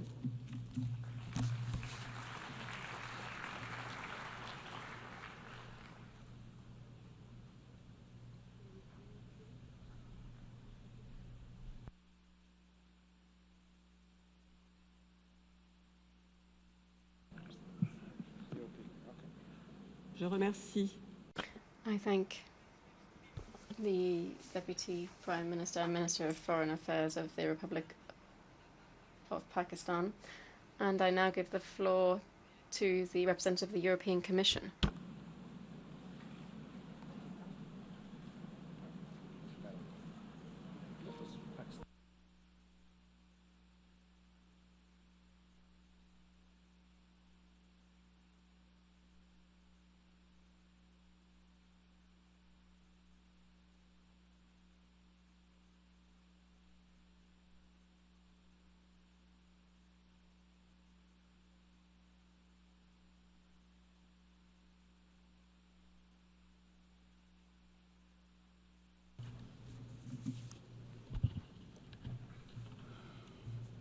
عفوا للتصحيح يتقدم الآن دولة نائب.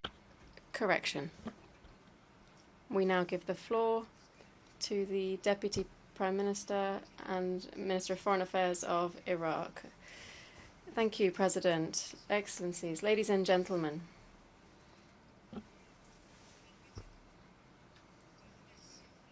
I would like to express my profound gratitude to Mr. Antonio Guterres, United Nations Secretary General, and Mr. Philemon Yang, President of the General Assembly.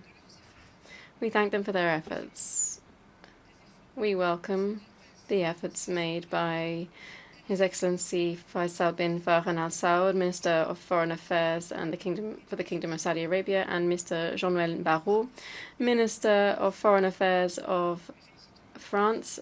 We congratulate them for convening this conference, which enshrines the principle of justice in the Palestinian cause, in the establishment of a Palestinian state, and guaranteeing the inalienable rights of the Palestinian people.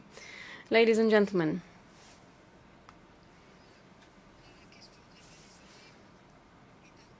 the Palestinian question is a moral test for the international system.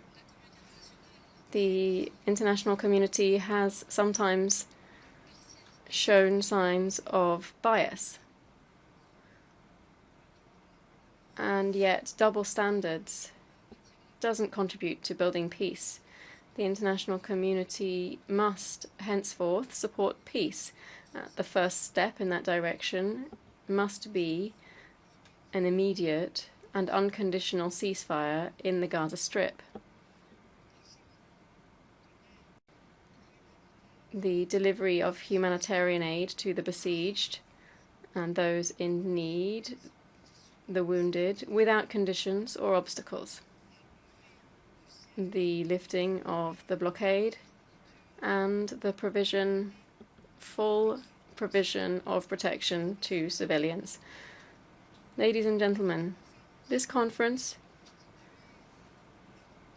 could represent a step forward that could prevent further humanitarian disasters in Gaza and in the West Bank. It represents a response to our conscience, to our humanity, to salvage what can still be salvaged in light of the scale of the destruction and death perpetrated by the occupying Israeli forces in a series of heinous crimes against humanity. The policy of systematic killing practiced by the Israeli occupying forces is unacceptable.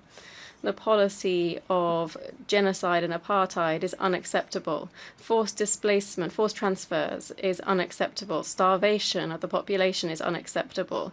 Expanding the scale of illegal settlements is also unacceptable. All of this exacerbates the humanitarian crisis day after day. Ladies and gentlemen, here we reaffirm Iraq's unconditional support for the Palestinian question.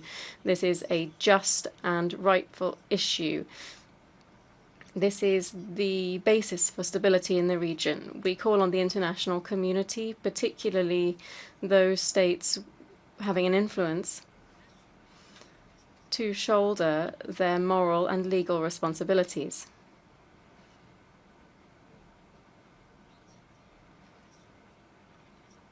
The occupying entity is responsible for grave violations of international law, of international humanitarian law and UN resolutions. For our part, we will continue to support international initiatives to recognize the state of Palestine as a fully fledged member of the United Nations.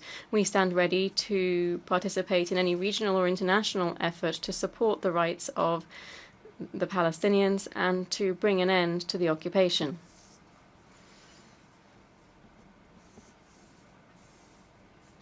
Iraq's position in support of the Palestinian cause and the rights of its people remains steadfast. That is, the right of its people to reclaim their usurped land. Iraq rejects attempts at forced displacement and condemns repeated attacks on Gaza and the West Bank. We affirm that a just peace and stability in the region cannot be achieved to the detriment of the rights of Palestinians. Iraq is convinced that regional stability will only be realized through the exercise by the Palestinian people of their inalienable right to self-determination and the establishment of an independent Palestinian state with Jerusalem as its capital. Thank you.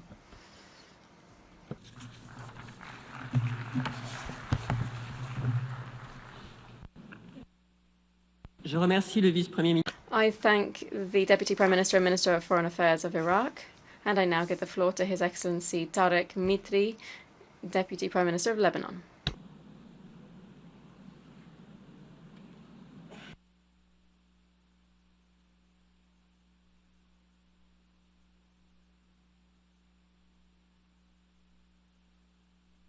سيدي الرئيس أشكر الجمهورية.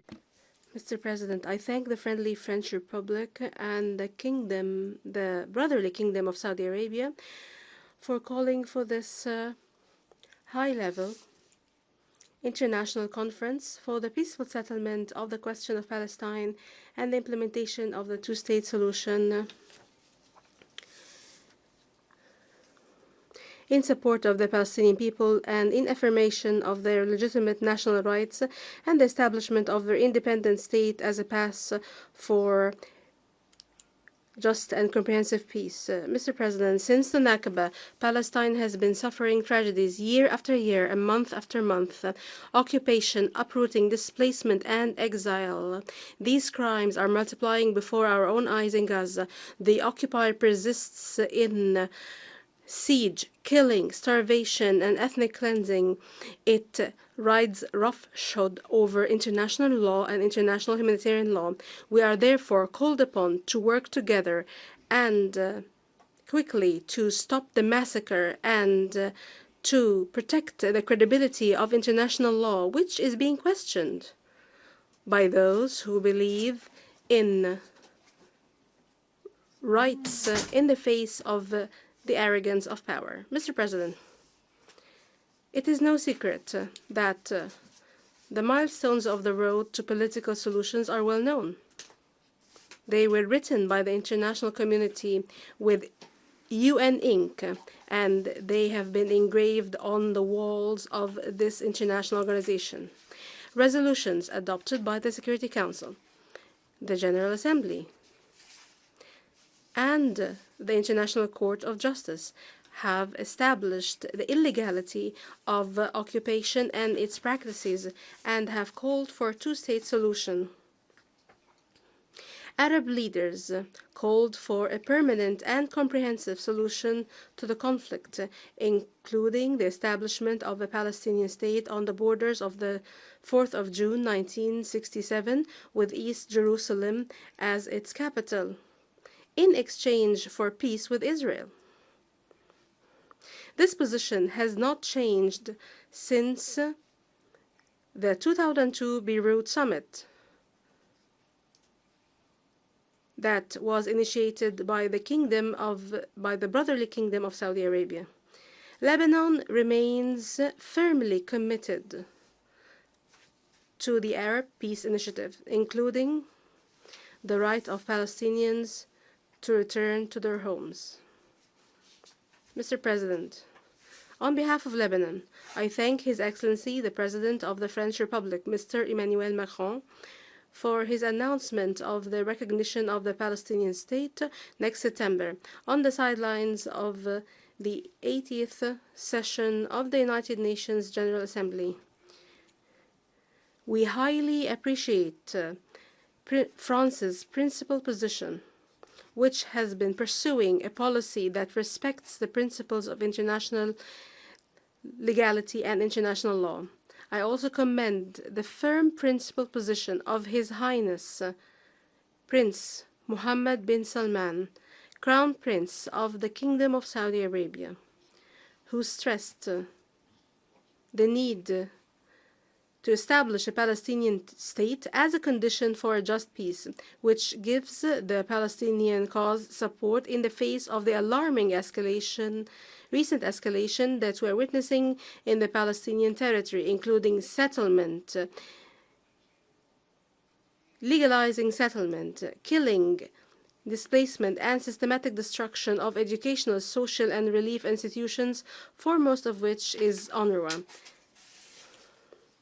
These crimes have sparked widespread anger across the world and great popular solidarity with the right of the Palestinian people to live in dignity on their land, which was evident in the positions of the states participating in this conference and has accelerated the recognition of a number of them of the State of Palestine. I mentioned Spain, Ireland, Norway, and Slovenia, which have not hesitated to speak clearly and loudly against force in support of rights. Mr. President, for 2 years now, my country, Lebanon, has been suffering from the horrors of repeated Israeli aggression against its sovereignty, territory, and people. And despite our full commitment to the implementation of Resolution 1701,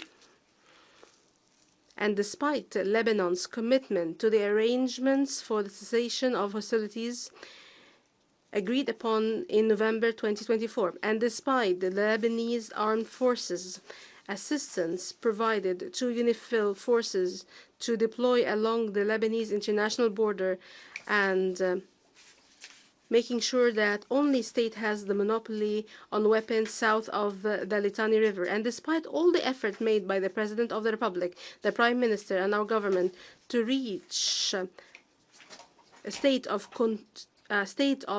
our government control of weapons on all Lebanese territory, despite all of this, Israel continues to attack Lebanese territory every single day, violating Lebanon's sovereignty and killing its citizens. It also continues to occupy 5 points inside the Lebanese territory and has established 2 buffer zones, not to mention continuing to occupy the Sheba Farms, Kafr Shuba Hills, and the outskirts of the town of Al-Mari. Mr. President, I take this opportunity from this podium to thank the United Nations for all the support it provides to Lebanon through its agencies, and in particular through UNIFIL, whose role we stress as important in supporting the Lebanese armed forces and in maintaining stability along the internationally recognized borders. Lebanon has requested that its mandate be renewed for 1 year without any modification. And we hope that the Security Council would respond favorably to this request. Mr. President, let this conference be a sign of solidarity that the Palestinian people deserve, and action towards coordination and continued effort to defend and uphold the rights of this people. This will reinforce the full meaning of international legitimacy and enhances its effectiveness. I thank you, Mr. President.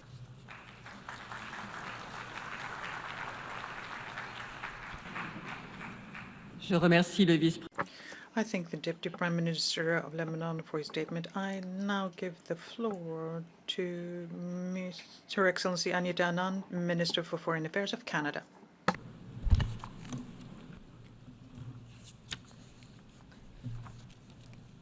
Excellencies, distinguished delegates, honored colleagues, the Palestinian question is at the heart of any hope for long-term stability in the Middle East. Despite the complexity of the situation, our collective presence here today reflects strong international support for a negotiated solution, one that ensures Palestinian self-determination and Israeli security, and one that charts a path toward lasting regional peace and prosperity. As Article 1 of the UN Declaration of Human Rights states, all human beings are born free and equal in dignity and rights. Canada remains firmly committed to a two-state solution, an independent, viable, and sovereign Palestinian state living side by side with Israel in peace and security. Canada supports the Palestinian people's right to self-determination, and we endorse the principle of Palestinian statehood. We shall continue to discuss with the Palestinian Authority the next steps in our relationship. A workable Palestinian state needs legitimate, democratic governance that serves all Palestinian people. Crucially important is the Palestinian Authority's commitment to undertake the comprehensive reforms necessary to govern Gaza and the West Bank. To that end, today, Canada is pledging an additional $10 million this year to accelerate reform and capacity building for the Palestinian Authority. Canada's commitment to a two-state solution is rooted in our desire to see the Palestinian people living with freedom and dignity, and to see Israelis live in peace and security also. In this light, this path is not only the most just course, it is the only sustainable one. À Gaza, la situation humaine.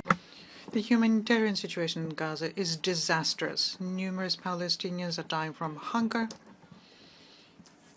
They're killed as they're trying to obtain food and water, or during a military operation which resulted in numerous victims. And those who survive are exposed to avoidable disease and death. This is unacceptable. The continued detention of hostages held captive by Hamas since the 7th of October 2023, and we call for their immediate and unconditional release. Hamas must immediately and unconditionally release all hostages. Hamas can have no role in Gaza's future governance. Israel's right to live in peace and security with its neighbors has long been and continues to be a key principle of Canada's Middle East policy. I believe this right must be recognized by all partners who are committed to peace. To this principle must be joined our shared commitment to Palestine's right to live in peace and security also. Joined by international partners, Canada also recently condemned the ongoing civilian suffering. We condemn the inhumane killing of civilians, including children. We condemn the ongoing expansion of settlements and settler violence in the West Bank, and we condemn the forced displacement of the Palestinian population. The actions outlined just now are all violations of international humanitarian law. We urge all partners to continue to support a principled response through non-governmental humanitarian organizations, organizations with proven capacity to deliver humanitarian assistance at scale. Canada has committed more than $315 million in humanitarian aid to Gaza, making us the third largest bilateral donor in response to this crisis. This includes support to the World Food Program to address critical food assistance needs, support to the International Committee of the Red Cross, Red Crescent to provide emergency medical care and protection, support to UNICEF to deliver urgent nutritional supplies to malnourished children, and support to other experienced humanitarian partners and NGOs as well. Today, given the ongoing and urgent need Canada is making a second announcement. We are announcing an additional $30 million in new money this year for civilians in Gaza. This funding will allow more aid to be pre-positioned in Jordan and the region and ready to be delivered at scale.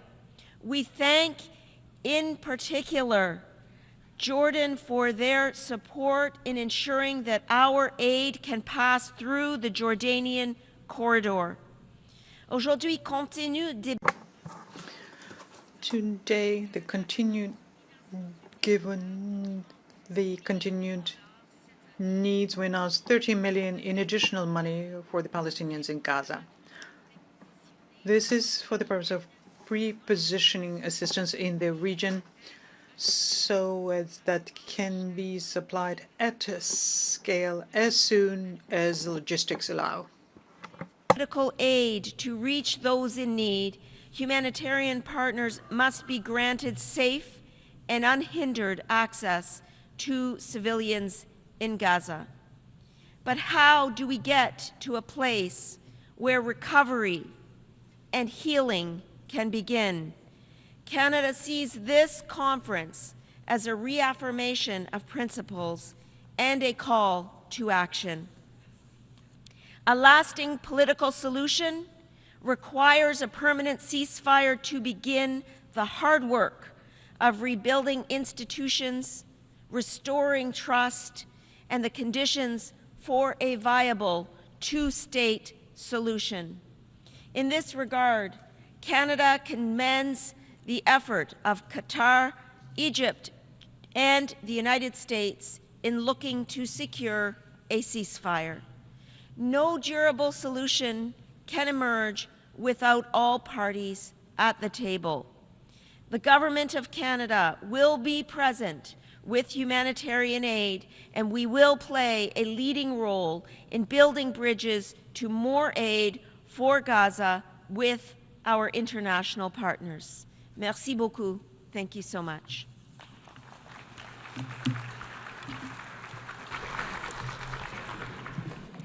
Je remercie. I thank Madam Minister of Foreign Affairs of Canada for her statement. I now give the floor to Her Excellency Dubravka Swisha, European Commissioner for the Mediterranean of the European Union.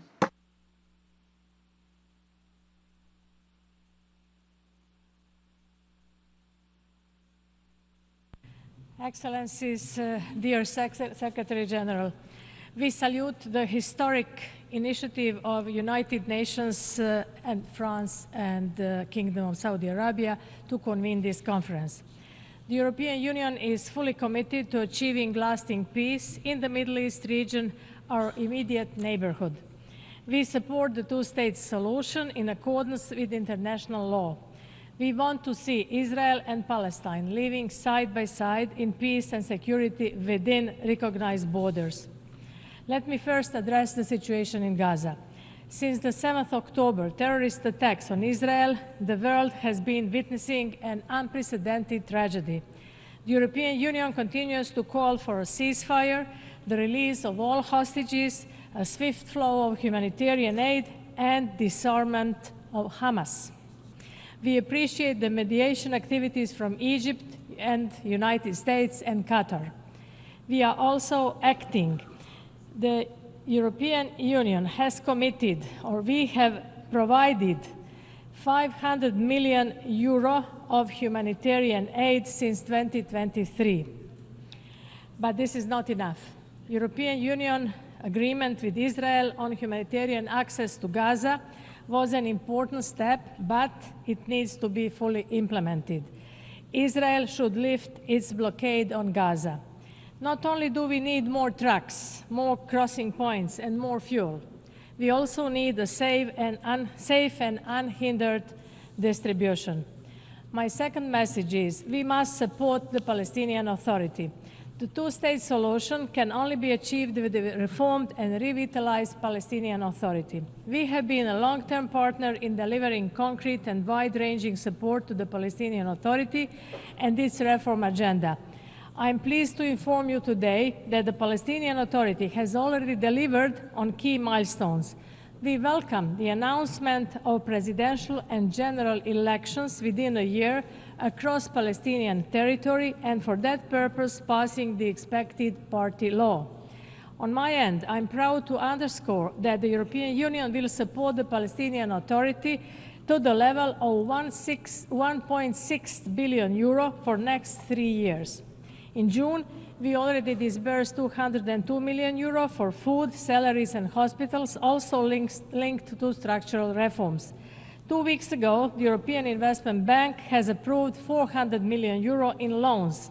This will benefit Palestinians, entrepreneurs and private business in dire need of liquidity. But the needs are vast. We need to do more. I'm therefore calling on all of you to join our efforts in providing reform-based and at-scale support to the Palestinian Authority.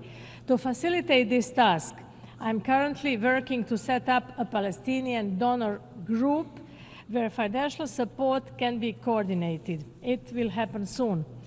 When speaking about support to the Palestinian Authority, Israeli cooperation is crucial. The release of withheld funds and the regular and predictable transfer of clearance revenues by Israel is imperative. In the absence of these urgent payments, the Palestinian Authority risks being effectively paralyzed within a few months. We will continue to work with Israel for that purpose.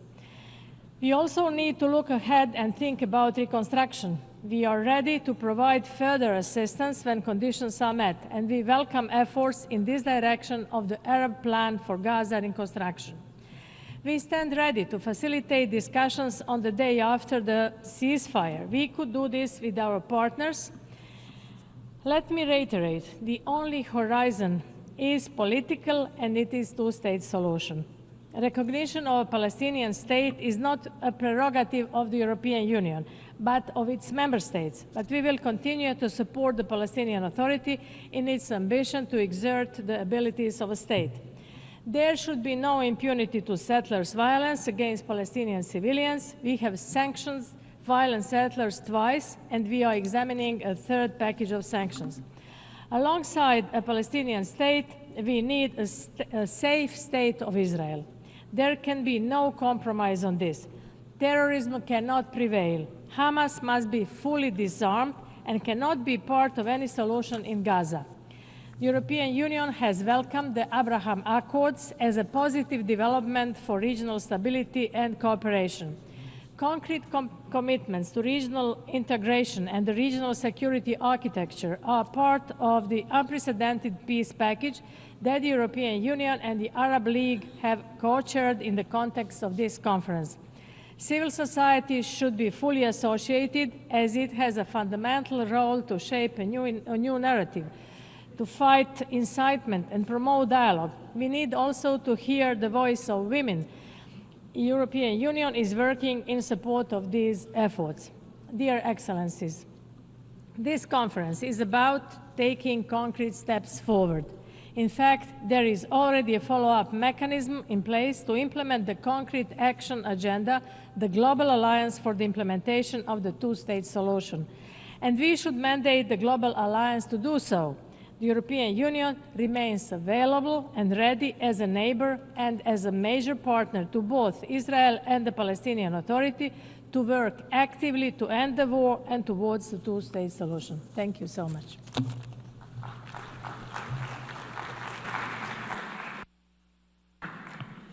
Je remercie la commissaire.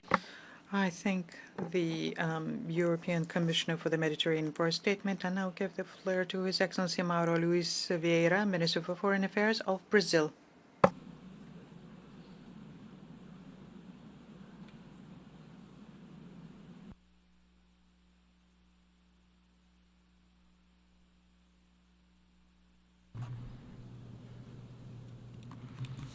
Honorable co-chairs, Excellencies, 78 years have passed since the General Assembly endorsed the two-state solution framework, yet the Palestinian statehood remains unrealized.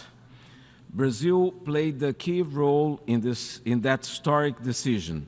Then Foreign Minister Oswaldo Aranha presided over sessions that adopted Resolution 181 of the Second General Assembly, laying the foundation for the two-state solution.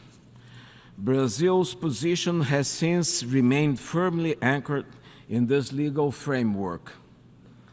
Co-chairs, for over 7 decades, efforts for a peaceful solution to the Israeli-Palestinian conflict have faltered.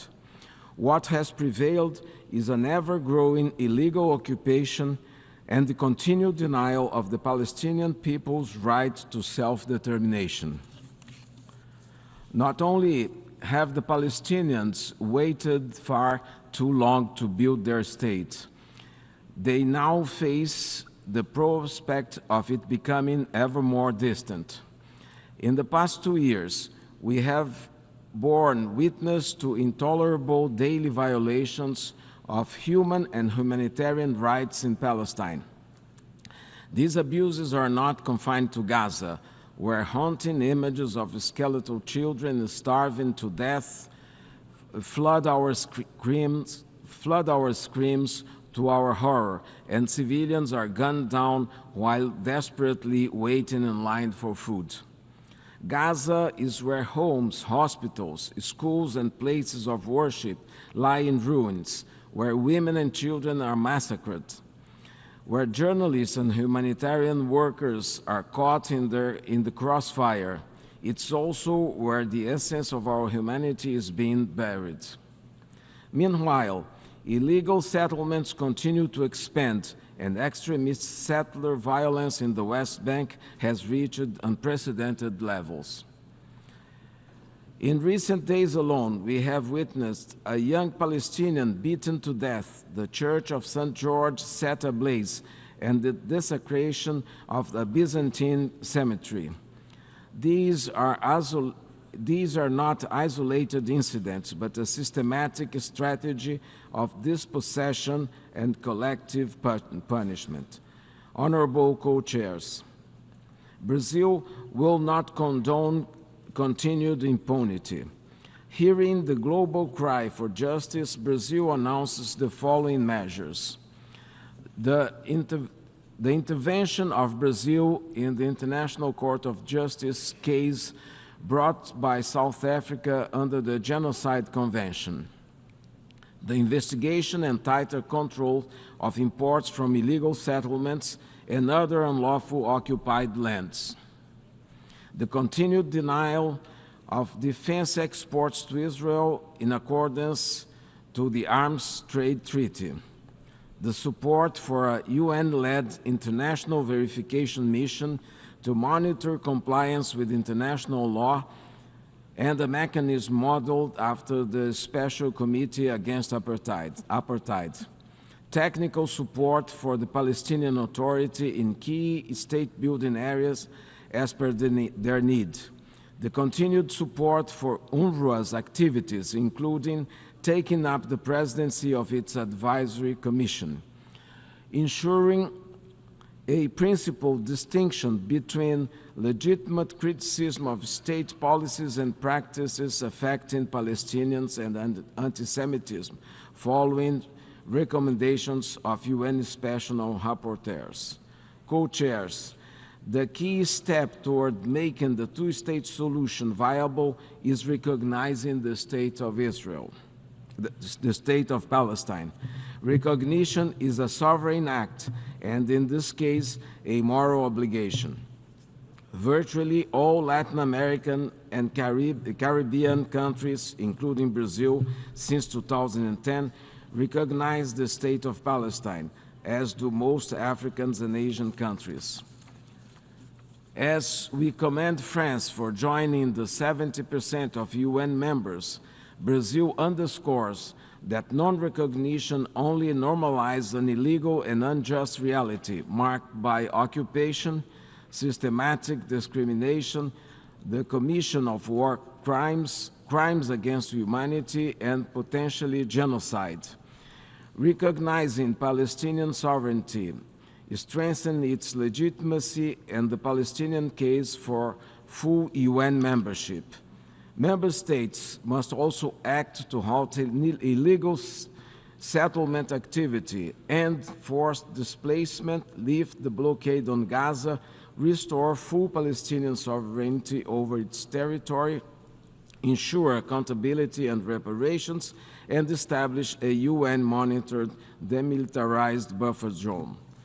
Co-chairs, the ordeal of the Palestinians is the most pressing moral test of our time. It challenges our commitment to international law and human dignity. Brazil stands ready to continue to work with member states to turn the two-state solution a reality, not only for Israel, but also for Palestine. Thank you very much.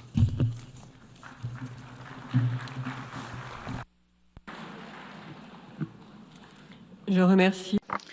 I thank the Minister of Foreign Affairs of Brazil for his statement. I'll now give the floor to His Excellency Badr Ahmed Mohamed Abdelati, Minister for Foreign Affairs, Immigration and Egyptian expatriates of Egypt.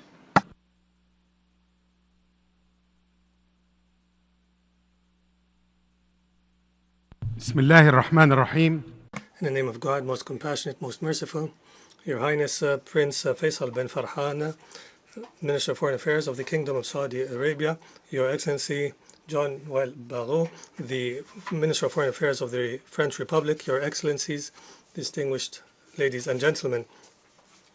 At the outset, allow me to express my appreciation to the Kingdom of Saudi Arabia and to the French Republic for convening this conference, which comes at a critical juncture of the brutal war against the Gaza Strip. This war has exceeded the limits of all imagination and human conscience, and it has targeted more than 2.5 million Palestinians in Gaza through blockade, killing, displacement, and starvation. It is an unprecedented humanitarian disaster in our recent times. This catastrophe is inflicted on a daily basis against our brothers and sisters in Gaza and in the West Bank as they wait in line, waiting for a morsel of bread or waiting for humanitarian assistance that barely fulfills a minimal need. The children who are being killed on a daily basis represent a turning point and damning evidence against what used to be known as the rules of justice and equity in a world that no longer knows other than the language of force, a world that applies a double standard, but in fact 100 standards. The world is silent out of fear or interests.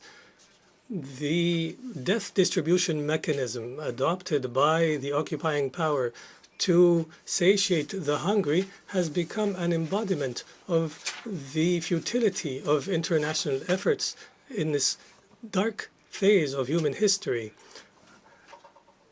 I believe that this conference today is not only for sake of coordinating international positions to address the humanitarian crisis in the occupied Palestinian territory, including Gaza, the West Bank, and East Jerusalem, but in fact, it goes beyond that to achieve two main things.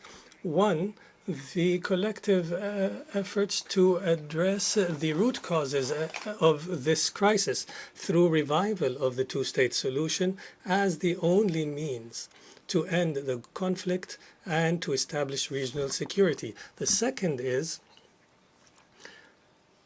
that entrenching this illegal occupation that deprives the people of their land and that imposes a new demography and will only lead to more killing, destruction, hatred in the region and in the world. Your Excellencies, in these dark circumstances, I can only stress the need to reach a permanent ceasefire to pave the way to discuss post-war arrangements. Most important among these arrangements is the fulfillment of the international community of its moral duty to rebuild the Gaza Strip as per the Arab Islamic plan for early recovery and reconstruction. Egypt intends to implement this plan through convening very soon a regional conference on reconstruction as soon as a ceasefire in Gaza is achieved. In addition, it is important to support the Palestinian Authority so that it can perform its role in the Gaza Strip and in the West Bank. This will be the seed for de-escalation in our regional environment and will pave the way for a negotiation process. The Israeli aggression, the brutal aggression, has proven two facts. The first is that a security approach to alleviate or address the situation or through military oppression has proven its failure and that it is incapable of providing security to the people of the region, including the Palestinian and the Israeli peoples. The second fact is that the explosion of the circumstances in Palestine will affect stability in the region as a whole. And accordingly, the Palestinian question, as Cairo has repeatedly stressed, and all Arabs, despite the denial of some, the question of Palestine remains the central issue in the Middle East, and there is no means to evade this fact. Your Excellencies, distinguished ladies and gentlemen, Egypt appreciates and is joined in this appreciation by the states who have recognized a Palestinian state, that there is no alternative to the aspirations of the Palestinian state, the Palestinian people. These aspirations are led by freedom of occupation and the establishment of an independent state that is congruent and that is viable on the borders of 1967 with East Jerusalem as its capital. This is in line with UN resolutions, international law, and the Arab Peace Initiative, and based on the two-state solution within a comprehensive and fair settlement. The recognition of Palestine is not only a symbolic measure, it is an effective and important step in order to confront the Israeli attempts to liquidate the Palestinian question through annexation and destruction. It is a right of the Palestinian people. It is an inalienable right connected directly to the right to self-determination. In this context, allow me to applaud the states that have recognized the state of Palestine and who are taking the right side of history. And I would like to personally commend the brave decision of President Emmanuel Macron to recognize the state of Palestine. And I call on the states that have not yet recognized the state of Palestine to announce this recognition and to take serious measures towards the two-state solution and to enforce international law and support the full membership of the Palestinian state at the United Nations. Mr.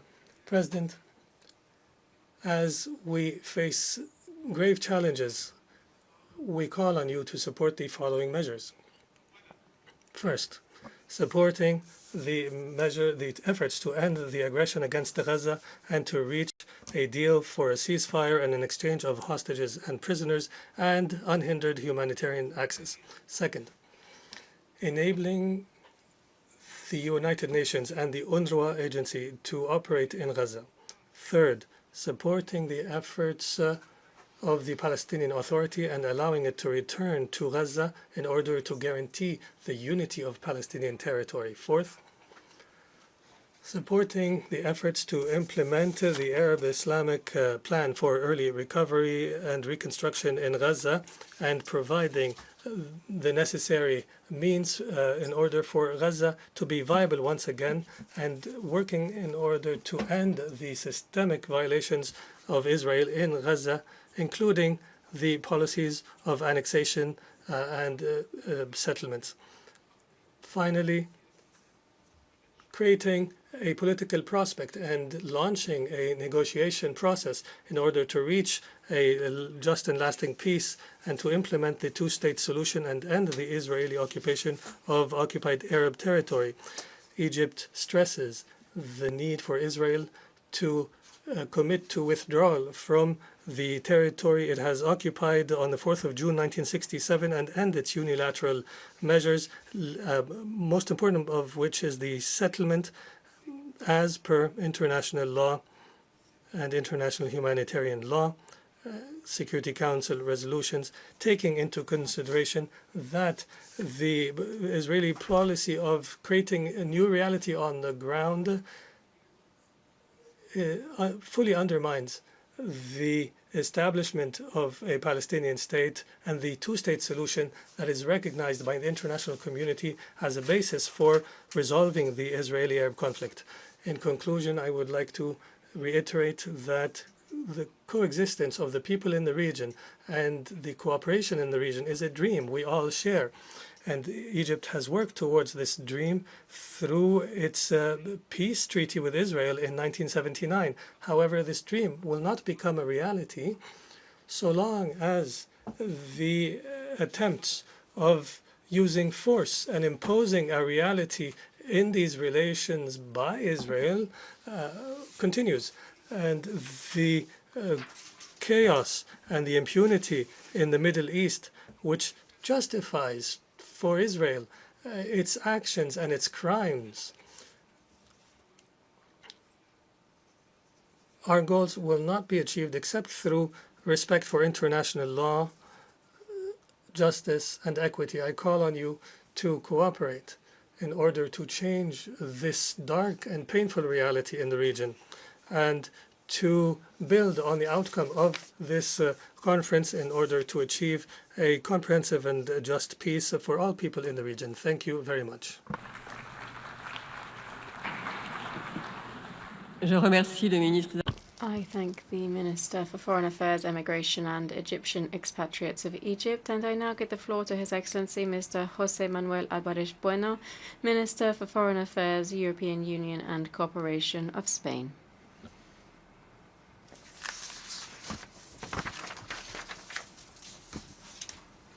Secretario. Secretary General, President of the General Assembly, Prince Faisal, Minister of Foreign Affairs of Saudi Arabia, distinguished colleagues, excellencies. Palestine is an open wound for humanity, a wound inflicted by decades of suffering.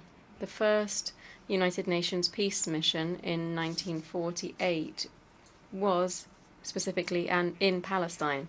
77 years have passed since then, and today we find ourselves mired in the longest and bloodiest phase of this conflict. More than 60,000 Palestinians have lost their lives. Homes, schools, and hospitals have been reduced to rubble. Millions of Gazans have been forced into constant displacement, losing with every move the little that they manage to salvage. Their houses, hospitals, schools, and refugee shelters have been bombarded. This is a population that is dying disgracefully, starving, attacked while queuing for food, while trucks carrying international aid are blocked. There are illegal settlements that are continuing to expand across the West Bank, and also Israeli victims, 1,200 killed and 250 taken hostage by Hamas terrorism. We must always remember all of these victims. We must understand that pain doesn't distinguish between creed, ideology, or border. We don't defend sides. We defend innocent lives. We should understand that preserving peace, life, and humanity is the principle that gives meaning to this organization, and the goal that should guide our decisions. Today, once again, I reaffirm Spain's unwavering commitment to the United Nations, to multilateralism, and to respect for international law. The values and institutions represented by this organization are the only bulwark against arbitrariness, imposition, and violence. And it is steadfast in this belief, and with all of the victims in our thoughts, that today we have to talk about hope. Hope because here at the United Nations we have representatives from across the world to say that peace is possible and that there are more and more of us who are working to make it a reality. It's impossible to look away now. It is no longer acceptable to hide behind silence, which always works against the victims.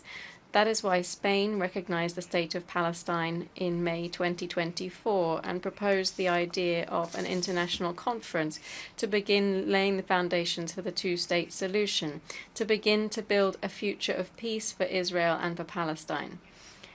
Today, I'd like to call on those countries that have not yet done so to join the two-state solution and to recognize the State of Palestine. This is not a decision against anyone, but rather in favor of peace, justice, and the right, exactly the same right for both the Israeli and Palestinian peoples, to a future of peace and security and to a state. The defense of life, peace, and human rights is the conviction that guides us. Hence, I demand and reiterate the demand for the release of all hostages, and I express our full solidarity with their families. Neither Hamas nor any terrorist group can have any role in the future of Palestine. Spain, therefore, stands ready to deliver all necessary humanitarian aid to Gaza in response to the starvation. We have tripled our support to the Palestinian Authority. We have taken sanctions against violent settlers and those who sabotage the two-state solution and will continue to do so. We have asked within the European Union for the suspension of the association agreement, and we have adopted an embargo on the sale of weapons to Israel. The Middle East doesn't need more weapons, it needs peace. That's why we're participating in proceedings before the International Court of Justice, and we are supporting investigations into crimes that may have been committed. We, together with Palestine, promoted a resolution adopted here in June to protect the civilian population. We are demanding an immediate ceasefire, the massive entry of humanitarian aid, the release of hostages, and the reconstruction of Gaza. From the outset, we have said that overcoming this crisis calls for the two-state solution, Israel and Palestine living side by side in peace and security, with Gaza and the West Bank under a single Palestinian Authority, with territorial contiguity connected by a corridor with access to the sea and with East Jerusalem as their capital. We've also stated that this solution should be applied through an international conference with the participation of all states that are committed to justice and peace. In recent years, we have advanced in this direction through the Madrid Plus group, which now includes countries from all regional groups of the United Nations, providing leadership and unity. We've also worked through instruments such as the Global Alliance for the Two-State Solution. This includes more than 90 countries and organizations. This diplomatic initiative that is starting to take shape today at this conference and to make these proposals a reality means that we need to translate the beliefs that bring us together into concrete steps. Spain today wants to put forward specific proposals. Firstly, we should have a timeline that sets a deadline for Palestine to be a fully fledged member of the United Nations. Second, negotiations must have a clear objective. That is the establishment of the State of Palestine with the parameters of United Nations resolutions and negotiations between the parties. And we suggest that the conclusions of this conference should reflect these parameters. Third, this initiative aims to ensure recognition of the State of Palestine and of Israel by those countries that have not yet done so. And we also appeal to those countries to do that. This initiative must be open to all UN members, providing a framework that gives a new meaning to these recognitions. And finally, we have to safeguard this initiative against those that wish to sabotage it. These are proposals that set a clear objective, that is to implement the two-state solution. They propose a framework of action that responds to the current reality and concrete measures that will allow us to achieve results within a time frame of no more than 15 months.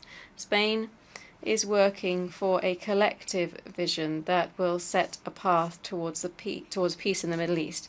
We are all well aware of the decades of pain that precede us. Hence why it is all the more urgent and necessary to take a decision today.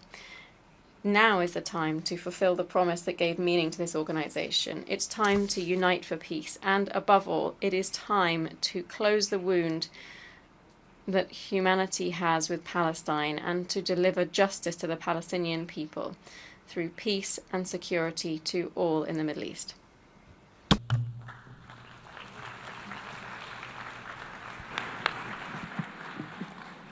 Je remercie le ministre des Affaires.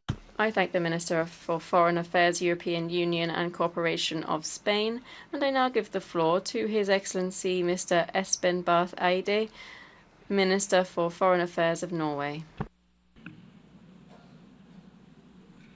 Excellencies, ladies and gentlemen, let me first thank our co-chairs, His Highness Prince Faisal Al Farhan and His Excellency Foreign Minister Jean-Noël Barrot of Kingdom of Saudi Arabia and France for bringing us together. And let me thank you in particular, Prince Faisal, for the very close cooperation that we have established, Kingdom of Saudi Arabia and Norway, together with the European Union in establishing the global coalition for implementing the two-state solution. And let me also commend the bold move by President Macron in announcing his upcoming recognition of Palestine. Ladies and gentlemen, the carnage must stop. The situation in Gaza is dystopic, it is horrific, it is unbearable, and it's unacceptable. It is frankly a disgrace to humanity. The fact that children, women, and men are dying from bombs, from bullets, from burns, from starvation, from disease cannot continue. This war must end. Humanitarian support must come in. Hostages must be released. We have to get out of this total, horrific, man-made catastrophe immediately. We need to end the war. But even ending the war in Gaza is not enough, because we are gathered here to look beyond that, look beyond the immediate. We also need to end the conflict. The conflict is decades old. It has been with us since the very young United Nations was deciding on how to divide the British Mandate territory of Palestine into what was supposed to be a Jewish state of Israel and a state also for the Palestinian people. One of these states is there.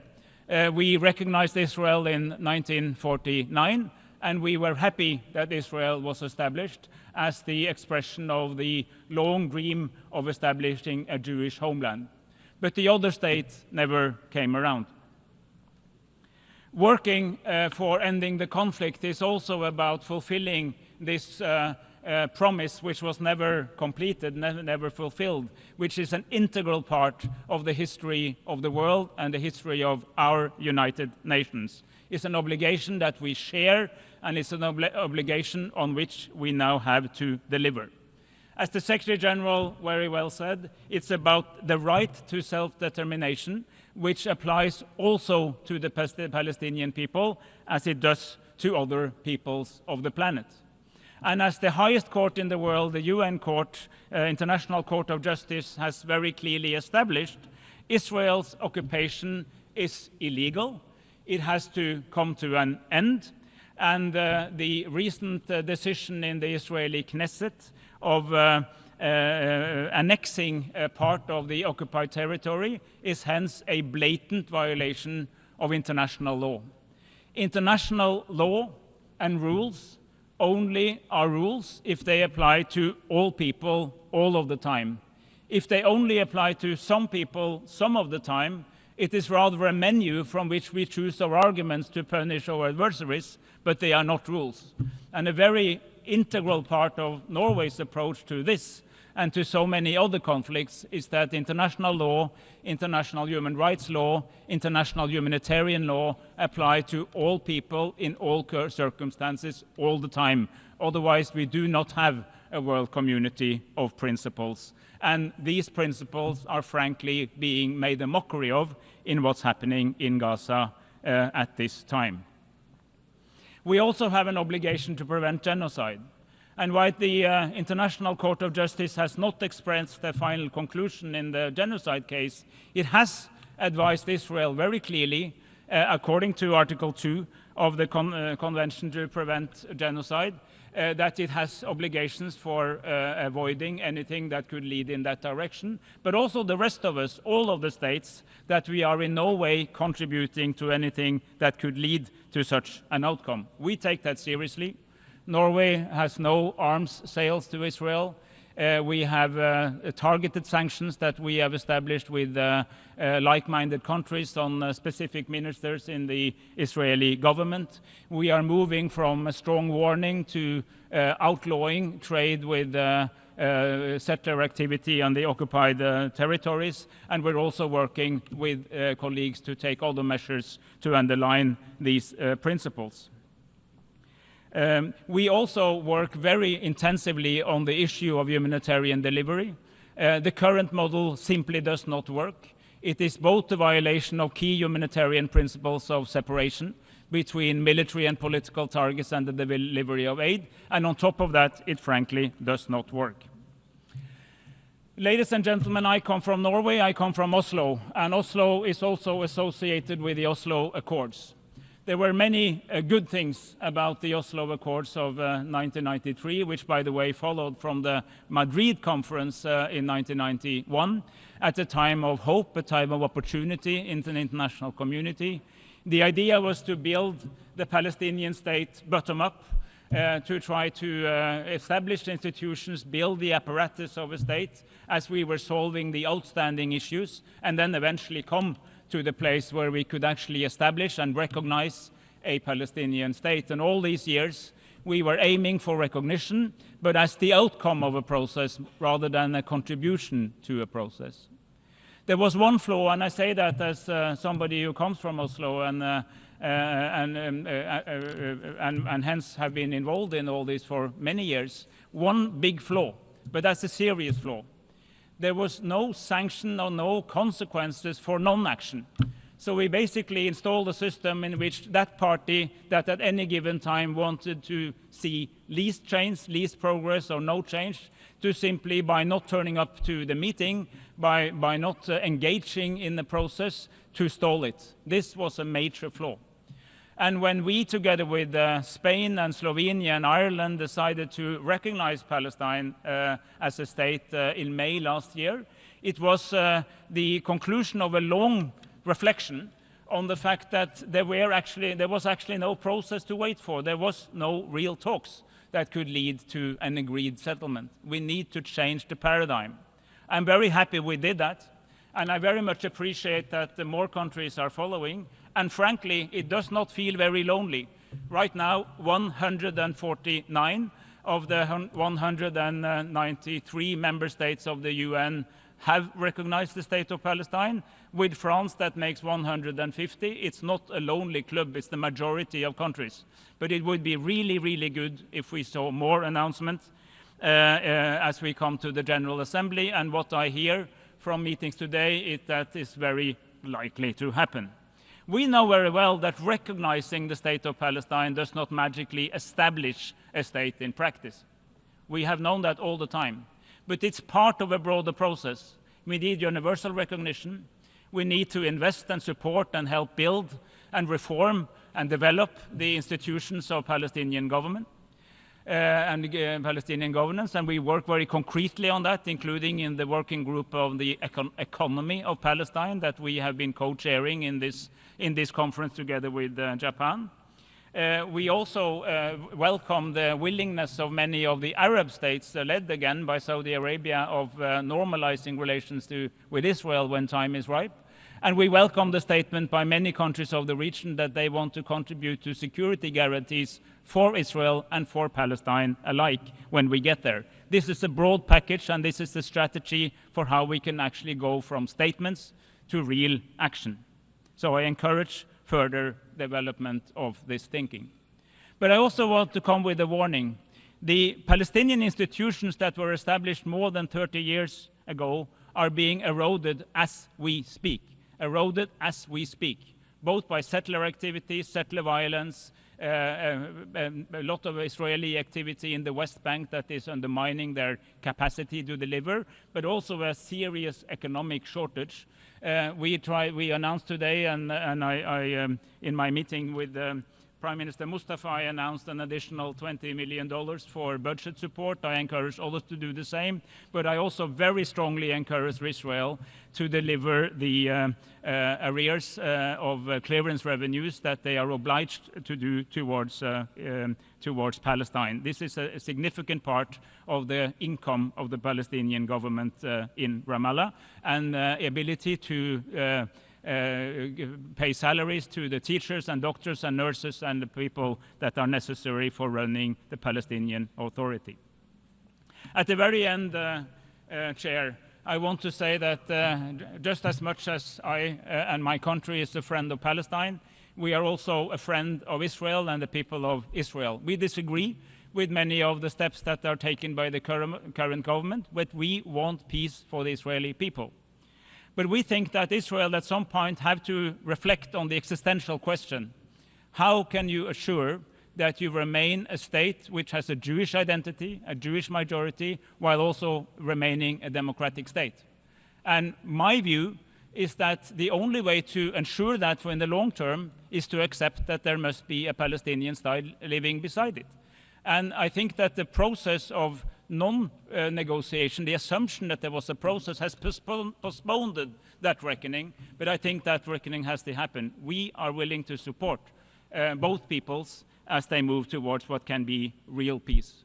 So I hope that this conference will lead to at least two things. One, a very clear statement of what is the majority view in the world community. We need to speed up our path towards a two-state solution, and we need to do it now. And secondly, that we can deliver on a series of very practical, pragmatic solutions that can help the Palestinian government, the Palestinian Authority we already have, to survive, to improve, to thrive, and to be ready to be in control of the entire territory of Palestine, including, of course, Gaza, the West Bank, and the relevant part of Jerusalem when time is right. That is good for the region, that's good for the world, and that means that we deliver on the promise that we, or our predecessors rather, were committing to in the very first years of our United Nations. Thank you for your attention.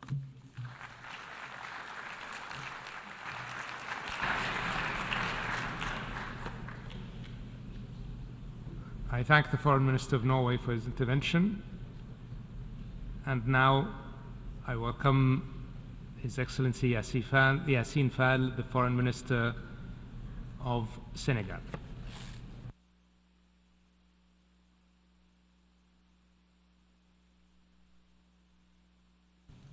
Excellences, Your Excellencies, ladies and gentlemen, Senegal welcomes the resumption of this conference at a time when human conscience is deeply shaken by the impossible tragedy which is unfolding in front of our eyes. We firmly condemn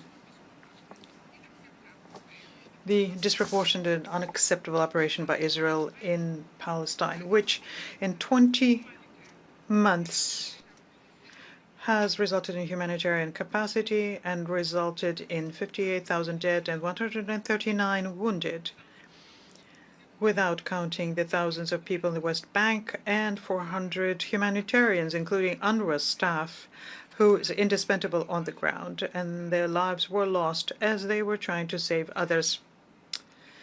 Time does not allow us to describe here, as it merits to be described, the tragedy, nor can we remake history. We are here to collectively move history forward by putting an end to this tragedy. It is a matter of urgency to put an end to the catastrophe in Gaza, and it is urgent to fully recognize the state of Palestine and to admit it as a fully fledged member of the United Nations. That is the good meaning of history. The Palestinian people can no longer wait. The occupation has to end, and the suffering of the civilians has to come to an end. The promise of having two states has to become a reality. And in order for it to become a reality, standing idly by is not an option, and the status quo is not an unavoidable option. Excellencies, ladies and gentlemen, the two-state solution is not just a political stance, it's a deep expression of justice and humanity. And that is why Senegal welcomes the structure of this conference, which through its 8 roundtables is being very pragmatic in tackling the essential pillars of the issue. Without them, no lasting peace is possible. As a basis for any lasting solution, there is international law, and Senegal and Brazil has re-expressed their commitment to it as co-chairs of the working group on this matter. Your Excellencies, ladies and gentlemen, the Declaration of New York and the follow-up process afterwards need to end up with providing us with a clear roadmap with specific steps and the effective monitoring and accountability mechanism accompanying it. Its level of ambition will be judged according to how deep the engagements under it are, based on the right and the deadlines. It is essential to make sure that our message is clear. And it is also a way of making sure that we change course and base it on political courage. And as a follow-up to this message, my country, Senegal, welcomed on the 9th July this year a conference on the issue of Jerusalem under the auspices of the Committee on the Exercise of the Inalienable Rights of the Palestinian People, together with the Organization of Islamic Cooperation. And this meeting shed light on the need to have collective action so as to safeguard the status of Jerusalem as well as the rights of the Palestinian people's rights to self-determination and return.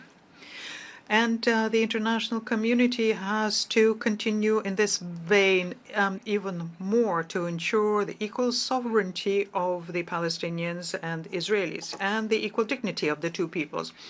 On behalf of His Excellency De Harfai, President of the Republic of Senegal, I would like to reaffirm very strongly the commitment of Senegal for the implementation of the two-state solutions, two states living side by side in peace and security and in mutual recognition. My country is ready to contribute towards this revitalized process side by side with all nations striving for peace. I thank you.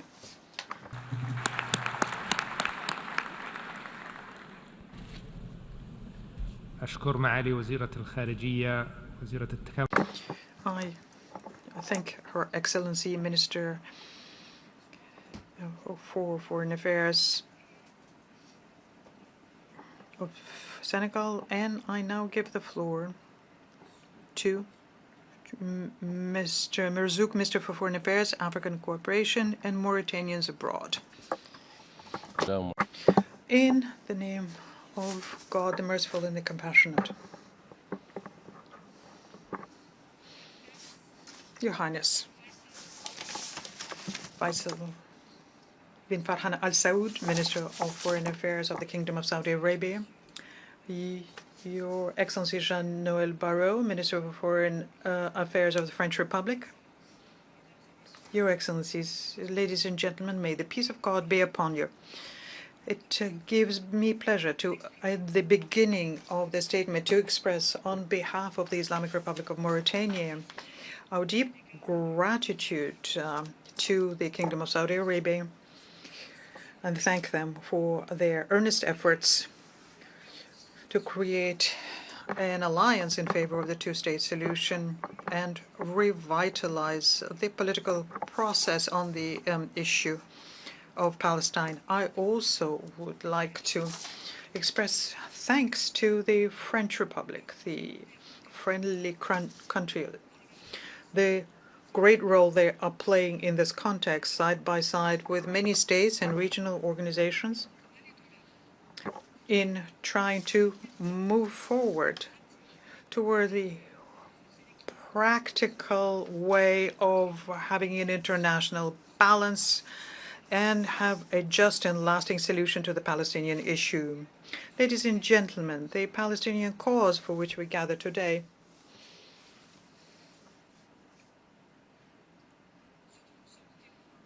and what we witness in Gaza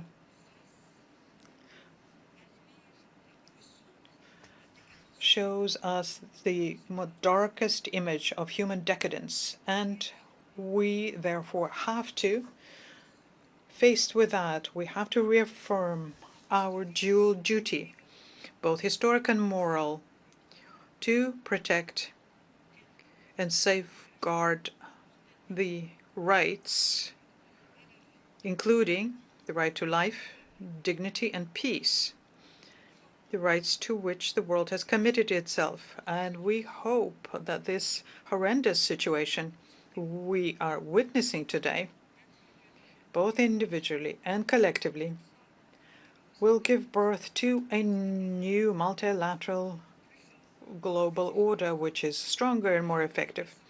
And this is the very essence of our message and the goal we strive to achieve.